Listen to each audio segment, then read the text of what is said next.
अन्धस्य ज्ञानाञ्जनशलाकया चक्षुरुन्मिलितं येन तस्मै श्रीगुरवे प्रणाम। श्रीचैतन्यमनोभीष्टं स्थापितं येन भूतले स्वयं रूप कदा मह्यं ददाति स्वपदम् हरे कृष्ण प्रभु प्रणाम। वन्देऽहं श्रीगुरो श्रीयुतापदकमलं श्रीगुरून् वैष्णवांश्च श्रीरूपं साग्रजातं सहगण रघुनाथान्वितं तं सजीवं साद्वैतं सावधूतं परिजनसहितं कृष्णचैतन्यदेवं श्रीराधाकृष्णपादान् सहगण ललिता श्रीविशाखान्वितांश्च हे कृष्णा करुणा सिन्धु दीनबन्धु जगत्पते गोपेशा गोपिका कान्त राधाकान्त नमोऽस्तुते तप्तकाञ्चन गौराङ्गी राधे वृन्दावनेश्वरी वृषभानुसुते देवी प्रणमामि हरिप्रिये वाञ्छाकल्पतरुभ्यश्च कृपा सिन्धुभ्य एव च पतितानां पावनेभ्यो वैष्णवेभ्यो नमो नमः। जय श्री कृष्ण चैतन्य प्रभु नित्यानंद श्री अद्वैत गदाधर श्रीवास आदि गौर भक्त वृंद हरे कृष्णा कृष्णा कृष्णा हरे हरे हरे राम राम राम हरे हरे। जगत गुरु शिल प्रभुपाद की जय। हरे कृष्णा। तो आप सभी भक्तों का हरे कृष्णा प्रभु दंडवत प्रणाम। हरे कृष्णा दंडवत प्रणाम। हम लोग भगवत गीता के आज हम लोग दूसरे अध्याय का समरी क्लास पढ़ेंगे। समझेंगे कि भगवत गीता में दूसरे अध्याय में भगवान श्री कृष्ण और अर्जुन के बीच क्या चर्चा, हम उसके ऊपर अभी देखेंगे। और इसमें टोटल 72 श्लोक है। तो मुख्य चीज पे थोड़ा चर्चा करूंगा, बाकी ऐसे ही पढ़ूंगा, क्योंकि 72 है मतलब अगर 2 मिनट भी दिया, 2 मिनट भी एक श्लोक पे दिया, ये 144 मतलब 150 मिनट मतलब 2.5 घंटा तो मिनिमम लगना है। तो इसलिए मेन पॉइंट भगवान बताए हैं अर्जुन को, उस पर चर्चा करूंगा। अभी मैं 1 मिनट आवाज ना हो इसलिए सबको म्यूट करता हूँ। हरे कृष्णा। तो हम लोग चलेंगे, शुरू करेंगे अभी। ओम नमो भगवते वासुदेवाय। ओम नमो भगवते वासुदेवाय। ओम नमो भगवते वासुदेवाय। नारायणं नमस्कृत्य नरं चैव नरोत्तमं देवीं सरस्वतीं व्यासं ततो जयमुदीरयेत्। नष्टप्रायेषु भद्रेषु नित्यं भागवत सेवया भगवती उत्तमश्लोके भक्तिर्भवति नष्टके। कृष्णाय वासुदेवाय देवकी नंदनाय च नंदगोपकुमाराय गोविंदाय नमो नमः। गोविंदाय नमो नमः। गोविंदाय नमो नमः। हरे कृष्णा। तो जैसा मैं कि बताया, भगवत गीता अध्याय 2, इसमें 72 श्लोक है। इस अध्याय का शीर्षक है गीता का सार। तो जो भगवान श्री कृष्ण को, जो अर्जुन को जो बातें बतानी थी, क्योंकि अर्जुन पहले हम देखे, पहला अध्याय में आप हम सब ने देखा कि अर्जुन मोहित हो गए।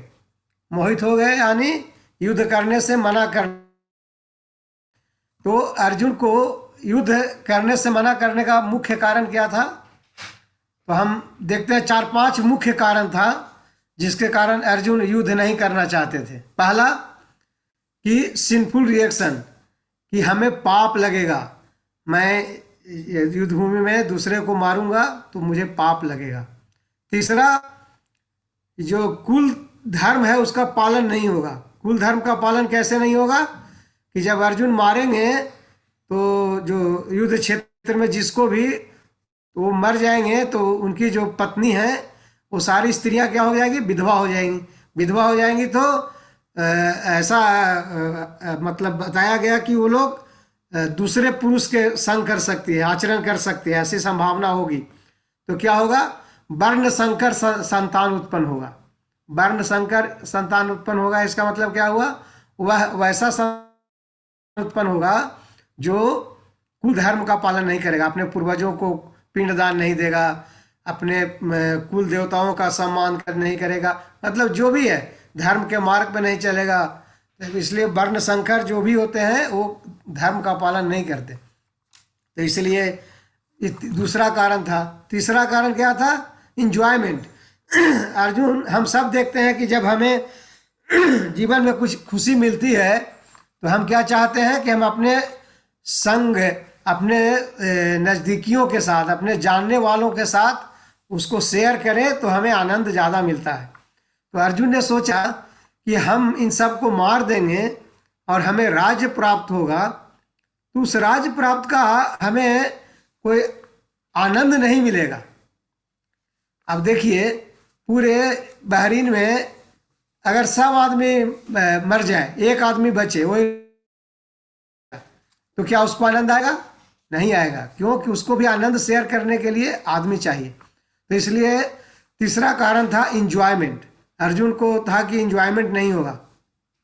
चौथा कारण था कि मोहित थे, अपने अपने शरीर से संबंधित जो संबंध था उसको देख के मोहित थे। मेरे पितामह, मेरे गुरु, मेरे भाई, बंधु, साला, ससुर जो सामने हैं खड़े, वो सब मारे जाएंगे। तो एक तो मोह हो गया था उनको। तो ये सब मुख्य कारण था अर्जुन का युद्ध नहीं करने का। तो भगवान ने क्या कहा, अभी हम पढ़ेंगे श्लोक। संजय एक श्लोक पढ़ेंगे, फिर इस पर चर्चा करते चलेंगे।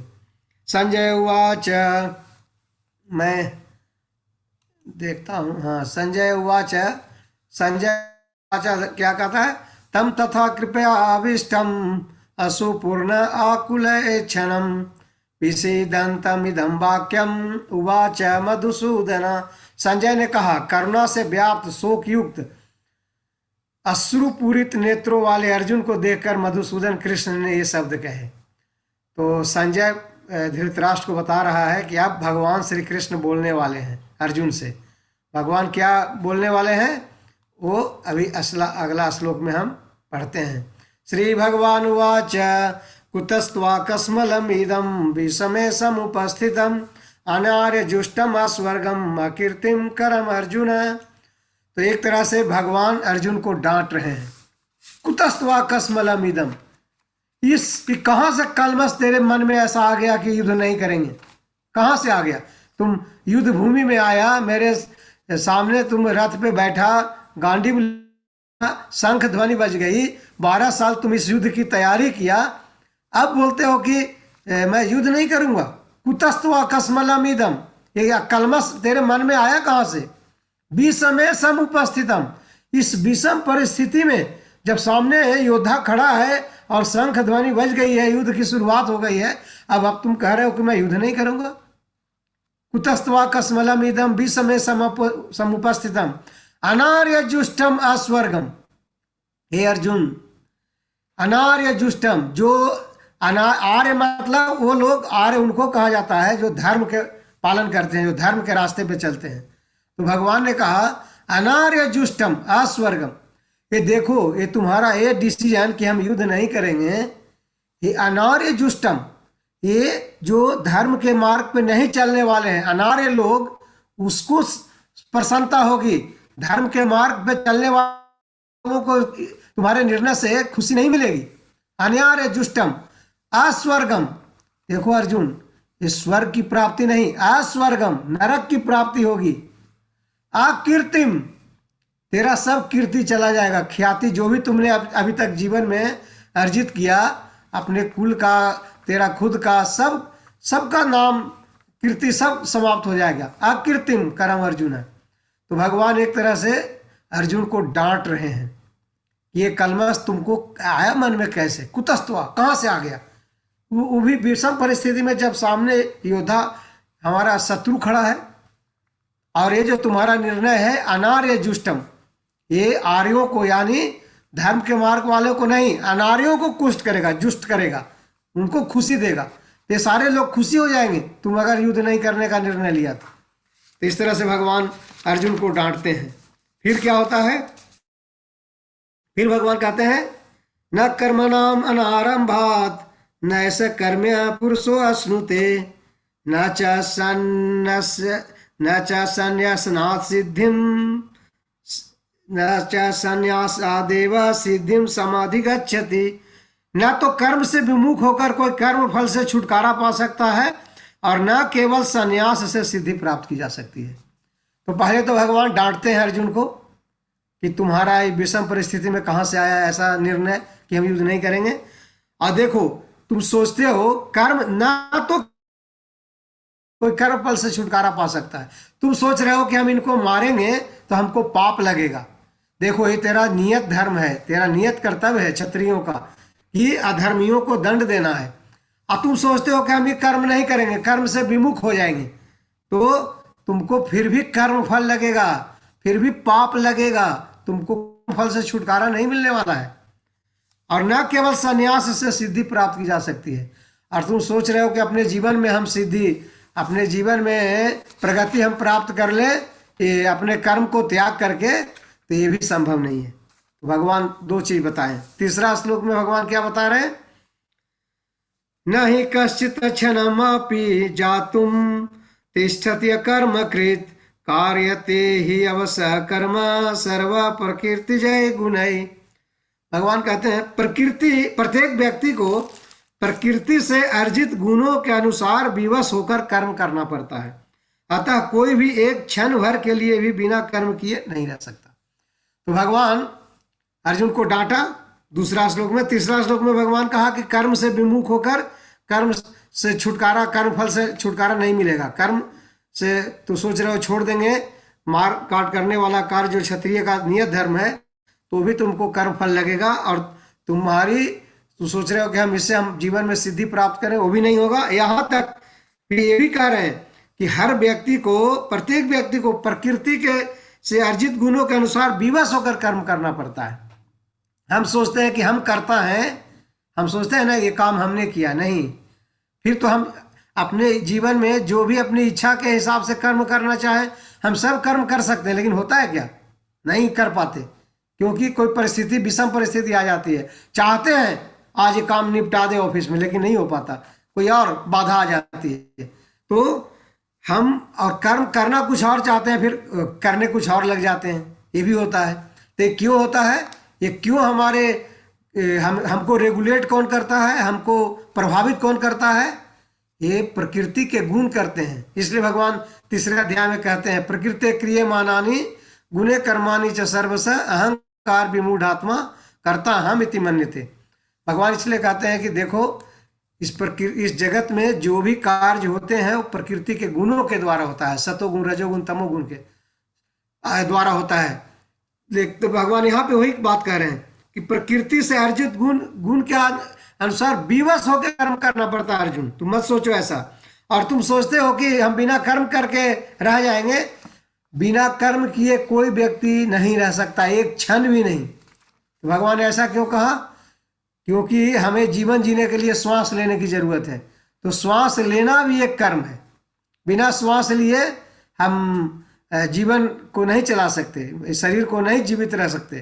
तो श्वास लेना भी एक तरह का क्रिया है, वो भी एक क्रिया है। तो भगवान अर्जुन को कह रहे हैं बिना एक क्षण के लिए भी कोई कर्म किए बिना नहीं रह सकता, और कर्म प्रकृति के गुणों के अनुसार विवश होकर करना पड़ता है।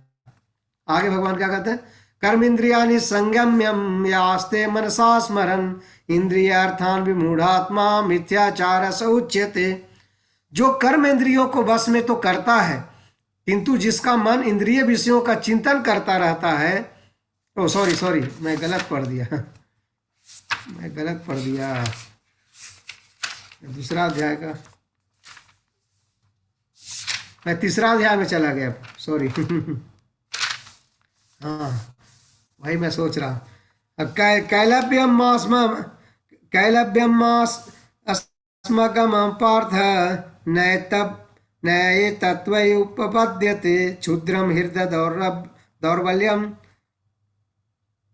दौर्बल्यम त्यक्त्वा उत्तिष्ठ परम तप। हे पृथापुत्र, इस हीन नपुंसकता को प्राप्त मत हो, यह तुम्हें शोभा नहीं देती। हे शत्रु दमन करता, हृदय की क्षुद्र दुर्बलता को त्याग कर युद्ध के लिए खड़े हो। तो भगवान फिर क्या कह रहे हैं कि तुम जैसा महावीर आदमी के लिए ये निष्क्रिय होना, युद्ध से मतलब जाने की, युद्ध छोड़ के जाने का जो निर्णय है, ये एक तरह से नपुंसकता के बराबर है कि कोई आदमी योग्य नहीं है युद्ध करने का। ये तुमको शोभा नहीं देता अर्जुन। हे शत्रुओं के दमन करता, भगवान अर्जुन को यहाँ पे एक शब्द बहुत बड़ा कह रहे हैं, शत्रुओं के दमन करता। मतलब तुम्हारे अंदर ये शक्ति है, तुम अपने शत्रुओं का दमन कर सकते हो, लेकिन इसलिए तुम अपने हृदय की जो क्षुद्र दुर्बलता है उसका त्याग करो। फिर अर्जुन क्या कहता है, कथम अर्जुन उवाच कथम भीष्महं संख्ये, अर्जुन उवाच कथम भीष्महं संख्ये द्रोणां च मधुसूदन ईशुभिः प्रतित्योतास्मि पूजार्ह हरिसूदन। अर्जुन ने कहा, हे शत्रु हंता मधुसूदन, हे मधुसूदन, मैं युद्ध भूमि में किस तरह भीष्म तथा द्रोण जैसे पूजनीय व्यक्तियों पर उलट बाण चलाऊंगा। देखिए, अर्जुन एक भक्त है और वो बोल रहा है कि मैं अपने पितामह पे और अपने भीष्म पे यानी पितामह पे और द्रोण यानी गुरु पे कैसे मैं रिटर्न मान चला सकता हूँ। सामाजिक दृष्टिकोण से समाज में जो हमारी व्यवस्था है कि हमें बड़ों को नहीं अनादर करना है, बड़ों को सम्मान देना है, तो मारने की बात आ रही है। तो कोई भी सभ्य व्यक्ति ऐसा नहीं सोच सकता जैसा अर्जुन सोच रहे हैं। तो फिर भगवान ऐसे और अर्जुन क्या कहता है, गुरुन् हत्वा हि महानुभावान् श्रेयो भोक्तुम भक्षमपि लोके हत्वा लोके हत्वा अर्थ कामान् तो गुरुन् यैव भुञ्जीय भोगान् रुचिर प्रतिगधान्। भगवान फिर इसमें अर्जुन का ट्रांसलेशन क्या है, ऐसे महापुरुषों को जो मेरे गुरु हैं उन्हें मारकर जीने की अपेक्षा इस संसार में भीख मांग कर खाना अच्छा है। भले ही वे सांसारिक लाभ के इच्छुक हों, किंतु हैं तो गुरुजन ही। यद्यपि उनका वध होता है तो हमारे द्वारा भोग्य प्रत्येक वस्तु में उनके रक्त से सनी होगी। तो अर्जुन देखिए एक बहुत अच्छी बात करता है। वैष्णव होके हम सब भी सोचते हैं किसी जीव की भी, एक साधारण जीव की हम हत्या नहीं कर सकते, और यहाँ तो गुरु की हत्या करने की बात हो रही है। यहाँ तो अपने परिवार के जो संबंधी हैं यानी सबसे बड़े हैं, गुरु कौरवों पांडवों में जो भीष्म पितामह थे सबसे बड़े थे, और उनको यहाँ मारने की बात हो रही है। तो अर्जुन कह रहा है कि कैसे मैं मार सकता हूँ इस महापुरुषों को जो मेरे गुरु हैं। इसे तो अच्छा है कि मैं इनको मार के अब हमें राज्य प्राप्त हो और मैं उसका जीवन जीवन यापन करूं। उससे तो अच्छा है कि भीख मांग के मैं खा के अपना जीवन यापन कर लूं और युद्ध ना करूं। और क्या कहता है, न चेतद विद्या कतरत्रो गरियो यत्वा जयेम दीवानो जयुयु यानेव हत्वा न जिजीविषाम ते अवस्थिता प्रमुखे धार्तराष्ट्र। हम यह भी नहीं जानते कि हमारे लिए क्या श्रेष्ठ है, उनको जीतना या उनके द्वारा जीते जाना। यदि हम धृतराष्ट्र के पुत्रों का वध कर देते हैं तो हमें जीवित रहने की आवश्यकता नहीं है, फिर भी वे हमारे समक्ष खड़े हैं। तो अर्जुन फिर क्या कहता है और आगे क्या तर्क देता है कि हम निर्णय नहीं कर पा रहे हैं, कि हम नहीं जानते कि हमारे लिए श्रेष्ठ क्या है, यानी करना, ये उनको मार के विजय प्राप्त करना, या खुद मारे युद्ध में अपने आप को मारे जाना उनके द्वारा, यानी वो जीत जाए, युद्ध हार जाना। तो कह रहे हैं कि मुझे ये समझ में नहीं आ रहा है।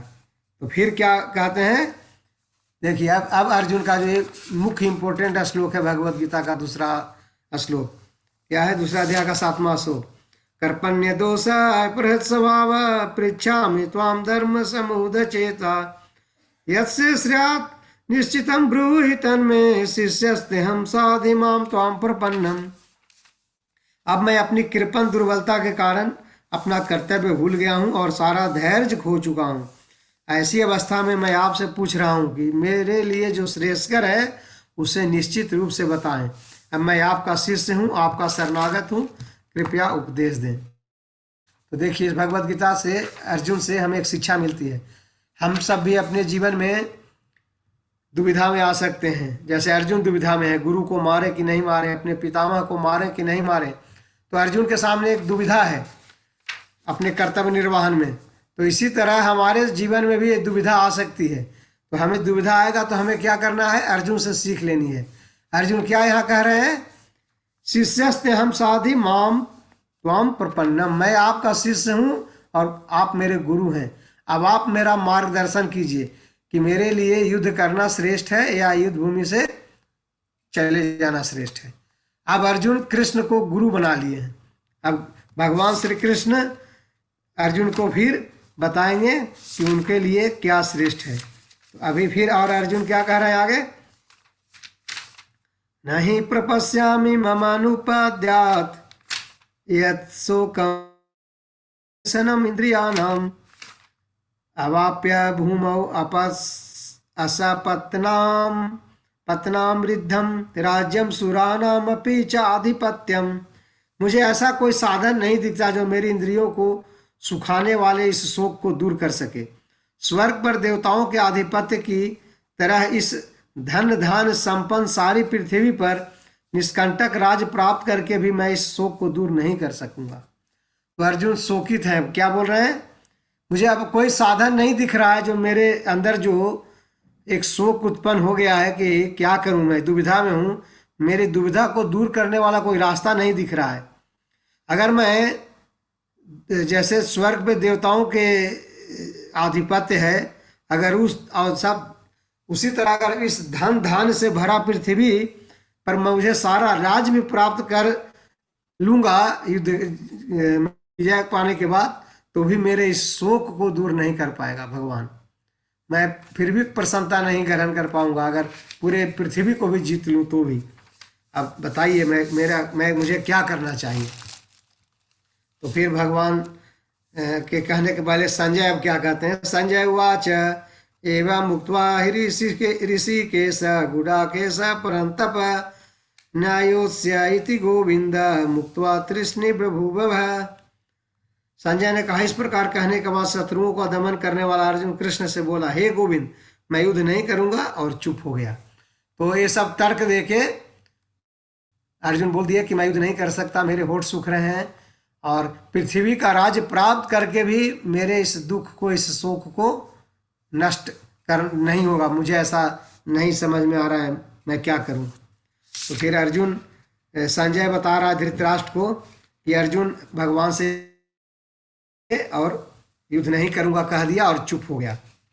तमुवाच ऋषिकेश प्रहसन्निव भारत सेनयोर्मध्ये विषिदन्तमिदं वच। हे भरतवंशी धृतराष्ट्र, उस समय दोनों सेनाओं के मध्य शोक मग्न अर्जुन से कृष्ण ने मानो हंसते हुए ये शब्द कहे। अब जो लाइव टेलीकास्ट कर रहे हैं संजय धृतराष्ट्र को, अब बोल रहे हैं कि अर्जुन चुप हो गया। अब भगवान कह रहे हैं अर्जुन को, अब भगवान अर्जुन को क्या उपदेश देते हैं, ये भगवत गीता का रियल उपदेश है यहाँ से। यानी भगवत गीता का दूसरा अध्याय सार है। अर्जुन को जो बात ज्ञान प्रदान करना था भगवान ने ऑलरेडी सूक्ष्म रूप से सारी चर्चा कर दी, जिसकी चर्चा दूसरे अध्याय में है। लेकिन जो बाकी के अध्याय हैं इसी का विस्तार से चर्चा आती है। तो अब भगवान क्या करें, असोच्यानद्म सोच प्रज्ञावादांश भाषसे गतासु न कथांशुश्च नानु शोचन्ति पंडिता। भगवान ने कहा, हे अर्जुन, तुम पांडित्यपूर्ण वचन कहते हुए उनके लिए शोक कर रहे हो जो शोक करने के योग्य नहीं। जो विद्वान होते हैं वह न तो जीवित के लिए नहीं मृत के लिए सो करते हैं। तो भगवान हंस रहे हैं, हंस के कह रहे हैं अर्जुन बात सही है, तुमको दया दिखाना तुम्हारे लिए सही बात है, लेकिन किसके ऊपर दया दिखानी चाहिए? क्या जिसके जिसके ऊपर तुम दया दिखा रहे हो वो लोग दया के पात्र हैं? जो तुम्हारे पत्नी को नग्न किया भरी सभा में, तेरे भाई को जहर पिलाया, तुम सारे भाइयों को मार करके आग लगाया, जो तुम्हारे भूमि हड़प ली, सारा राज्य हड़प लिया, तुमको जंगल में भेज के 12 साल 1 साल आ गया 13 वर्ष का वनवास दे दिया, और उनके ऊपर तुम दया दिखा रहे हो? वो दया दिखाने के योग्य है? अर्जुन क्या बात कर रहा है? भगवान हंसते हुए कह रहे हैं देखो विद्वान लोग जो ज्ञानी है वो न जीवित के लिए शोक करते हैं न मृत के लिए शोक करते हैं। फिर भगवान क्या कहते हैं, न त्वेवाहम जातु नासम न त्वम नेमे जनाधिप न चैव न भविष्यामा सर्वे वयमतः परम। ऐसा कभी नहीं हुआ कि मैं न रहा हूँ तुम नहीं रहे हो, अथवा समस्त राजा न रहे हूँ, और ऐसा है कि भविष्य में हम लोग नहीं रहेंगे। भगवान अर्जुन को कहते हैं तू सोचता है कि मार देंगे तो इनकी पूरी मतलब वजूद खत्म हो जाएगी? ऐसा नहीं है अर्जुन, ऐसा मत सोचो। न तो हम ऐसा नहीं है कि आज हम हैं और पहले नहीं थे, और आज हम इस युद्ध भूमि में मरेंगे हम सब तो आगे हम लोग नहीं रहेंगे। हम लोग पहले भी थे और आज भी हैं और आगे भी हम रहेंगे। भगवान कह रहे हैं कि भविष्य में भी होंगे, हमारा वजूद खत्म नहीं होगा।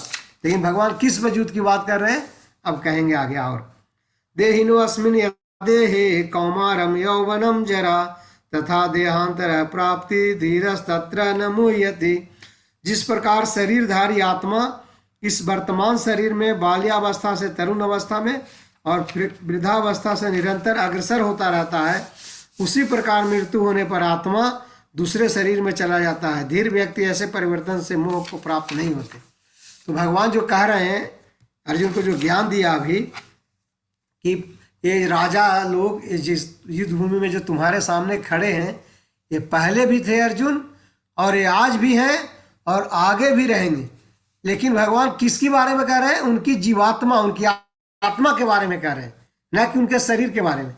शरीर को तो कोई नहीं बचा सकता, मारे या ना मारे, बीमार होकर मर जाएगा, नहीं तो वृद्ध होकर मर जाएगा, उम्र पूरी हो जाएगी। तो भगवान कह रहे हैं आत्मा के बारे में कह रहे हैं। भगवान क्या कह रहे हैं, देखो जो शरीरधारी आत्मा है ये वर्तमान शरीर में बाल्यावस्था में भी था, तरुण जब हम जवान हुए तभी भी है, अब वृद्ध हैं तो भी रहेगा, और जब हम मृत हो जाएगा हमारा ये शरीर तो हमारा आत्मा भी मरेगा नहीं है, दूसरा शरीर धारण कर लेगा। तो ये आत्मा परिवर्तन करते रहता है शरीर का।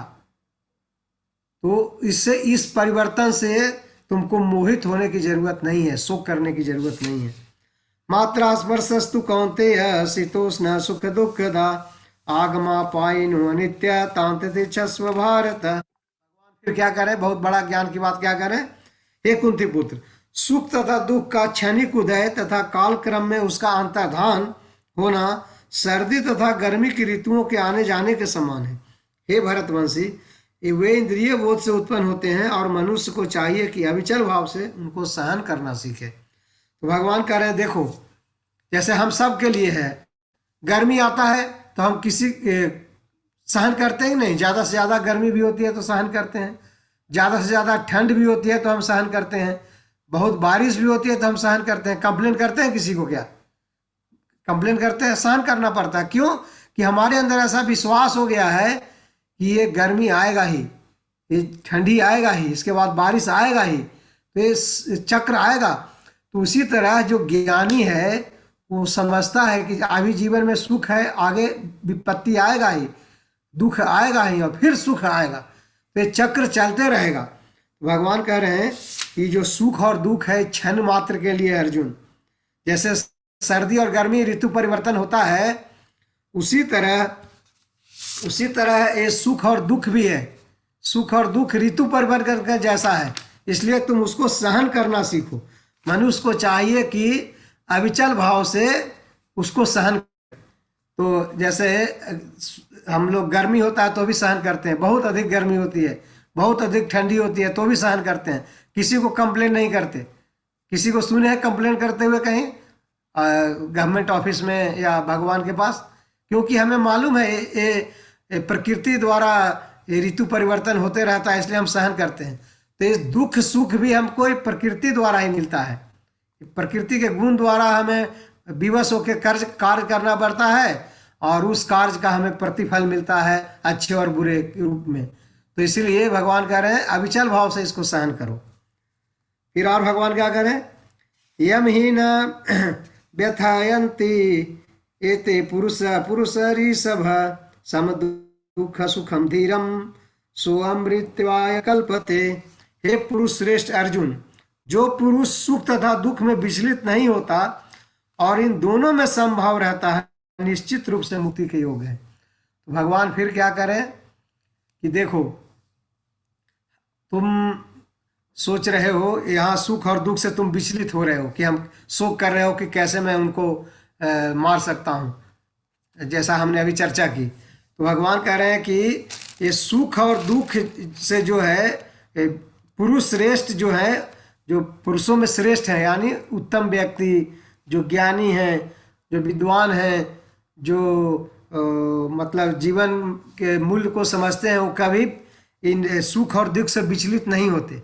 वो सहन करते हैं, वो समभाव रखते हैं दोनों परिस्थिति में, और इसी के कारण उनको मुक्ति प्राप्त होती है। उनका वो मुक्ति प्राप्त करने के योग बन जाते हैं। और हम सब क्या कहते हैं, देखो जीवन में 3 तरह के लोग होते हैं, हम सब देखते हैं, हम देखे हैं 3 तरह के प्राय मनुष्य होते हैं। ज्ञानी होते हैं जो, और एक भक्त होते हैं, कर्मी जो मूर्ख है, मूर्ख होते हैं, मूर्ख, एक मूर्ख और एक ज्ञानी और एक भक्त। तीनों में अंतर क्या है, जीवन में विपत्ति आती है तो मूर्ख लोग क्या करते हैं, भगवान को दोष देने लगते हैं या दूसरे संबंधियों को दोष देने लगते हैं। उसने ऐसा किया इसलिए हमारे जीवन में दुख हो गया। अगर उसने ऐसा सलाह नहीं दिया होता, अगर उसके कारण मुझे वहां नहीं जाना पड़ता तो मुझे धन की हानि नहीं होती, शरीर की हानि नहीं होती। और उसको गाली देता है, उसको बदनाम करता है और अपने जीवन में आए हुए दुख के लिए खुद को उत्तरदायी नहीं मानता है और दूसरों के ऊपर उसको मतलब जवाबदेही दूसरे को बना देता है। तो ये मूर्ख व्यक्ति करता है। ज्ञानी क्या करता है, ज्ञानी जानता है कि ये तो हमारे कर्मों के कारण है, दुख और सुख जो भी है हमारे कर्मों के कारण है। तो ज्ञान से उसको सहन करता है कि क्या करें, हमने गलत किया होगा इसलिए हमें जीवन में दुख आया है, अगर हमने सही किया है तो हमारे जीवन में सुख आया है। तो ज्ञान से उसको सहन करते हैं, सुख को भी और दुख को भी। लेकिन जो भक्त हैं वो क्या करते हैं, सुख में भी आनंद लेते हैं और दुख में भी आनंद लेते हैं। दुख में भी इसलिए आनंद लेते हैं कि भगवान चाहते हैं हम जल्द से जल्द अपने कर्मों से, मतलब हमारा कर्मों का हिसाब जल्द से जल्द खत्म हो जाए। इस जीवन में, मनुष्य जीवन में, अगर हमारे जीवन में पुण्य और पाप दोनों है, तो पाप नहीं भी है तो भी पुण्य रहने के कारण हमें इस संसार में लाभ लेने के लिए आना पड़ता है। मतलब स्वर्ग आदि की प्राप्ति या अच्छे परिवार में जन्म, हमने अगर पुण्य कार्य किया है तो उसका लाभ लेने के लिए भी हमारे को जन्म लेना पड़ेगा इस संसार में, भौतिक जगत में। तो जिसके जीवन में न पुण्य है न पाप है, वही व्यक्ति इस जगत से मुक्त हो सकता है। तो इसलिए जो भक्त लोग हैं वो आनंद लेते हैं, वो चाहते हैं कि हमारा पाप कर्म जल्द से जल्द खत्म हो जाए। तो इसलिए हमारे जीवन स्थिति आती है, उसको हम देखते हैं कि 3 तरह से रिएक्ट करते हैं। मूर्ख लोग रोते गाते हैं, दूसरों को, अपने जीवन के दुख का कारण दूसरे को मानते हैं। ज्ञानी खुद को मानते हैं और उसको सहन करते हैं, और भक्त हर परिस्थिति में आनंद लेते हैं। पांडवों ने कभी शिकायत नहीं की, ध्रुव महाराज ने, प्रहलाद महाराज ने, पांडवों के ऊपर क्या नहीं कष्ट आया। अगर वैसा हम सोचे तो हमारे जीवन में तो ऐसा कोई कष्ट ही नहीं है। राजघराने में रहने वाले लोग जंगल में गए, पत्नी को नग्न किया गया, भरी सभा में जहर पिलाया गया, घर में आग लगा दिया गया बंद करके, तो क्या नहीं हुआ, उनकी भूमि हड़प ली गई, तो क्या नहीं हुआ उनके साथ, लेकिन फिर भी वो सहन किए। आगे भगवान क्या करें, तो हम भी अगर जीवन में सुख और दुख में समभाव रखते हैं तो हम मुक्ति के योग्य होंगे। आगे भगवान कहते हैं फिर, ना सतो विद्यते भावो ना भावो विद्यते सत उभयोरपि दृष्टान्तो तु अन्यो तत्वदर्शी भी। तत्वदर्शियों ने निष्कर्ष निकाला है कि असत यानी भौतिक शरीर तो कोई चिर स्थायित्व नहीं है, किंतु सत आत्मा अपरिवर्तित रहता है। उन्होंने इन दोनों की प्रकृति के अध्ययन द्वारा यह निष्कर्ष निकाला है। तो भगवान कह रहे हैं कि देखो अर्जुन, यह तत्वदर्शियों ने ये ऑलरेडी डिक्लेयर कर चुका है, निष्कर्ष अपना बता दिया है कि शरीर का नाश होना निश्चित है। ये चीर अस्थाई नहीं है, ये परमानेंट नहीं है। लेकिन जो सत्य है, आत्मा है, वो अपरिवर्तित रहता है। तो भगवान फिर ज्ञान दे रहे हैं शरीर और आत्मा की। और आगे फिर भगवान और क्या देखते हैं, इसी से रिलेटेड और कहेंगे, अविनाशी तु तद्विधि न सर्वमिदं ततम विनाशम अव्ययस्यास्य न कश्चित् कर्ति। जो सारे शरीर में व्याप्त है उसे ही तुम अविनाशी समझो, उस अव्यय आत्मा को नष्ट करने में कोई भी समर्थ नहीं है। तो भगवान कह रहे हैं कि देखो, शरीर के अंदर जो भी व्याप्त है उसे ही तुम अविनाशी समझो। तो हमारे शरीर में कौन है व्याप्त? आत्मा। अगर हमारे शरीर में आत्मा नहीं है तो ये शरीर हिल डुल नहीं पाएगा, न हम श्रवण कर पाएंगे, न हम कुछ बोल पाएंगे, न हाथ हिला डुला पाएंगे। यानी हमारे अंदर चेतना नहीं रहेगी। हमारे शरीर के अंदर चेतना है तो उसका सबसे बड़ा कारण क्या है? उसका सबसे बड़ा कारण है कि हमारे शरीर के अंदर आत्मा की और परमात्मा की मौजूदगी है। तो भगवान कह रहे हैं कि जो तुम्हारे शरीर में व्याप्त है उसको अविनाशी ऐसा समझो, उसका कभी नाश नहीं होगा, और उस अव्यय आत्मा को नष्ट करने में कोई भी समर्थ नहीं है, कोई नहीं मार सकता उसको। तो एक तरह से भगवान उनको आश्वस्त कर रहे हैं, जिसके कारण अर्जुन का शोक दूर हो सके। अर्जुन किस लिए शोकित हो गए कि इनको मार देंगे, इनको मार देंगे तो इनका वजूद समाप्त हो जाएगा। तो भगवान ने पहले तो ये बताया कि इनका वजूद समाप्त नहीं होगा। न त्वे वाहम जातु नासम न त्वम नेमे जनाधिपा न च व भविष्यामा सर्वे वयमतः परम। ये पहले भी थे जो सामने तेरे राजा खड़े हैं, और आज भी हैं, और ये भविष्य में भी रहेंगे। यानी और फिर शरीर का ज्ञान दिया भगवान ने कि शरीर का तो चिरस्थायित्व नहीं है, इसका तो नाश होना ही है, लेकिन इसके अंदर जो आत्मा है उसका कभी नाश नहीं होता। आगे भगवान कहते हैं, मैं फास्ट भागूंगा क्योंकि 72 श्लोक है, इसलिए फास्ट भागना ही पड़ेगा। अंतवत्तई में देहा नित्यस्योक्ता शरीरिण अवासीनो अप्रमेयस्य तस्मात् युद्धस्व भारत। अविनाशी, अप्रमेय तथा शाश्वत जीव के भौतिक शरीर का अंत अवश्य संभावी है, अतः हे भरतवंशी युद्ध करो। तो अर्जुन को शोक दूर करने के लिए भगवान ने क्या कह दिया? देखो, अविनाशी, या अविनाशी कौन है? आत्मा है। अप्रमेय, अप्रमेय किसको? अप्रमेय यानी अप्रमेय का मतलब क्या हुआ? अप्रमेय कहा गया है इसका नित्य और शाश्वत, ये सब आत्मा का ही बारे में कहा गया। अप्रमेय में जिसको मापा नहीं जा सके, और शाश्वत है यानी इटर्नल, सब समय के लिए है। तो भगवान कह रहे हैं अविनाशी, अप्रमेय तथा शाश्वत जीव यानी आत्मा के जो शरीर है, आत्मा क्या है? शरीर धारण करती है। तो अविनाशी आत्मा का जो शरीर है उसका अंत निश्चित है। भगवान ने कहा शरीर को कोई नहीं बचा सकता, इसलिए शरीर तो मृत होगा ही होगा। और जो जीव है, जो अविनाशी है, प्रमेय है, शाश्वत है, वो इटर्नल है। भगवान आत्मा और शरीर का डिफरेंस बता रहे हैं। शरीर चिर अस्थाई नहीं है, इसका मृत होना निश्चित है, और आत्मा हमेशा चिर अस्थाई है। एनम बेति हंतारम यश्चैनम मन्यते हतम उभौ तो न बीजानीतो नायम हंति न हन्यते। जो इस जीवात्मा को मारने वाला समझता है तथा जो इसे मरा हुआ समझता है, वे दोनों ही अज्ञानी हैं, क्योंकि आत्मा न तो मारता है और न मारा जाता है। तो भगवान एक तरह से अर्जुन को कह रहे तुम अज्ञानी हो। क्यों? तुम सोच रहे हो कि ये इनकी मृत्यु हो जाएगी, हम मारेंगे तो। ये जान लो कि जीवात्मा कभी मरती नहीं। तो सोचते हो कि ये मर जाएंगे, तो तुम अज्ञानी हो। ये ऐसा तुम्हारा ज्ञान सही नहीं है। आत्मा न कभी मरती है और न मारी जाती है। हर परिस्थिति में आत्मा अपना चिरस्थायी अपना स्थिति में रहती है। ये भगवान एक अच्छा इंपॉर्टेंट श्लोक क्या कहते हैं?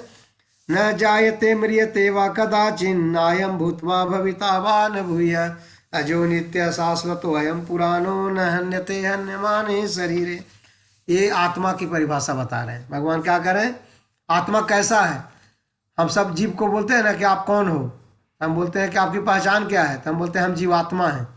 तो जीवात्मा कैसा है, क्या है, आत्मा के लिए किसी भी काल में न तो जन्म है, तो वो जीवात्मा कभी जन्म नहीं लेती, न मृत्यु को प्राप्त होती है, न कभी जन्म है और न कभी जन्म लेता है और न जन्म लेगा।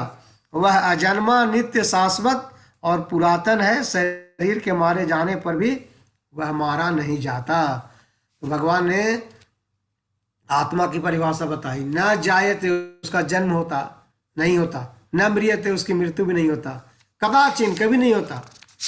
फिर क्या बोल रहे हैं, नायम भूतवा, भूत में भी, भूतकाल में ऐसा नहीं हुआ है, भविता वान भूय, भविष्य में भी नहीं होगा ऐसा।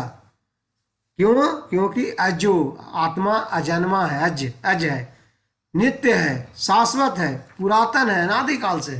न हन्यते हन्य माने शरीरे, शरीर के मृत होने के बाद भी आत्मा मृत नहीं होता। ये भगवान ने आत्मा की परिभाषा बता दी पूर्ण रूप से। फिर आगे भगवान क्या बताते हैं, वेद अभिदासीनम नित्यम येनम अजमव्ययम कथम स पुरुषम पार्थ कम घायति हंतिम कम। हे पार्थ, जो व्यक्ति यह जानता है कि आत्मा अविनाशी, अजन्मा, शाश्वत तथा अव्यय है, वह भला किसी को कैसे मार सकता है या मरवा सकता है। भगवान कह रहे हैं कि तुमको ज्ञान नहीं है, तू सोच रहा है कि मैं मारूंगा और मर जाएंगे। अरे तू मार भी नहीं सकता और मर भी नहीं सकते। ये मृत्यु तो शरीर का होता है। भगवान इसलिए क्या कर रहे हैं, जो व्यक्ति है जानता है कि आत्मा अविनाशी है, जन्मा है, नित्य है, शाश्वत है, अव्यय है, वह भला कैसे किसी को मार सकता है। वो मतलब किसी को मानिए, उसकी आत्मा को कैसे कोई मार सकता है। तो ये इस तरह से भगवान आत्मा के बारे में और ज़्यादा बता रहे हैं। और फिर भगवान अब शरीर के बारे में बताएंगे। बसांसि जीर्णानि यथा विहाय नवानि गृह्णाति नरो परानि तथा शरीरानि विहाय जीर्णान न्यानि संन्याति नवानि देहि। जिस प्रकार मनुष्य पुराने वस्त्र को त्याग कर नए वस्त्र धारण करता है, उसी प्रकार आत्मा पुराने तथा व्यर्थ के शरीरों को त्याग कर नवीन भौतिक शरीर धारण करता है। तो भगवान कह रहे हैं कि क्यों मृत्यु जीवन होता है, ये चक्र है, चलता रहेगा, ये कभी समाप्त नहीं होगा। भगवान ने एक व्यवहारिक उदाहरण दिया, जैसे हमारे शरीर के ऊपर कपड़ा है, कुर्ता है, लेकिन कुर्ते को हम कितना दिन तक पहनेंगे, जब तक ये सही सलामत है। जब ये फट जाएगा, गल जाएगा, तो फिर हमें विवश होके दूसरा कुर्ता नया पहनना पड़ेगा। तो भगवान वही कह रहे हैं कि वैसे ही जो आत्मा है उसका कवरिंग यानी शरीर क्या है, एक तरह से कुर्ता है, कपड़ा है ढकने के लिए।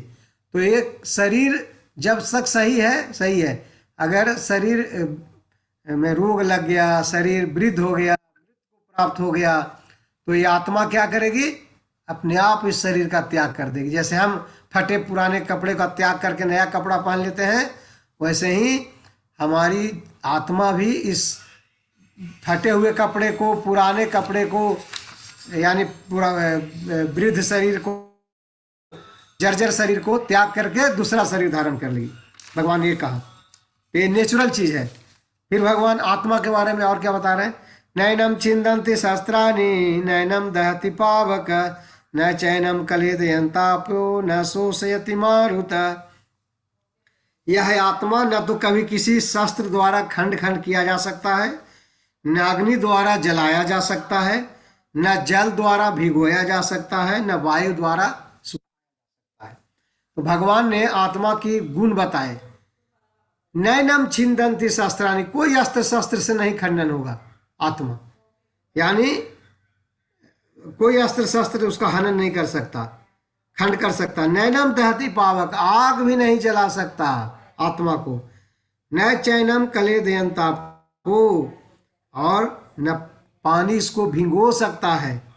न शोषयति मारुत, हवा इसको सुखा सकता है। तो air proof, water proof, shock proof, सब तरह से प्रूफ है आत्मा। इसका कोई कुछ नहीं बिगाड़ सकता। फिर भगवान और क्या कहते हैं, आत्मा का एक और गुण क्या बता रहे हैं, अच्छेद्यो अयम अदाह्यो अयम अकलेद्यो असोस्य एव च नित्य सर्वगतः स्थाणु अचलो अयम सनातन। यह है आत्मा अखंडित तथा आघूलनशील है, इसे न तो जलाया जा सकता है, नहीं सुखाया जा सकता है। यह शाश्वत, सर्वव्यापी, अविकारी, स्थिर तथा सदैव एक सा रहने वाला है। तो भगवान ने आत्मा के बहुत गुण बताए। क्या क्या गुण बताए, यह आत्मा अखंडित, इसका खंड नहीं हो सकता। अघुलनशील, किसी चीज में घुल नहीं सकता। जैसे चीनी हम पानी में डालेंगे तो चीनी घुल जाती है, आत्मा पानी में रह के घुलेगी नहीं। इसे न तो जलाया जा सकता, आग में भी डालेंगे तो आत्मा नहीं जलेगी, इसको नहीं जा सकता। यह शाश्वत है, सर्वव्यापी है, हर जगह है। सूर्य लोक में भी आत्मा है, पृथ्वी के नीचे भी जीव हैं, मिट्टी के अंदर रहते हैं उसमें भी है, जल के अंदर भी जीव रहते हैं वहां भी आत्मा है, और वायुमंडल में जो रहते हैं हम सब जैसे, वहां भी आत्मा है। तो नित्य सर्वगतः स्थाणु, आत्मा हर जगह है। सूर्य लोक में भी है, चंद्र लोक में भी है, पृथ्वी के नीचे भी है, पृथ्वी के ऊपर भी है, जल के भीतर भी है। नित्य सर्वगतः अचलो अयम सनातन, और ये अचल है, इसको मूव नहीं कर सकते, ये अपने आप मूव होती है। जैसे कोई डॉक्टर, आत्मा कहाँ रहती है, शरीर के हृदय क्षेत्र में रहती है आत्मा।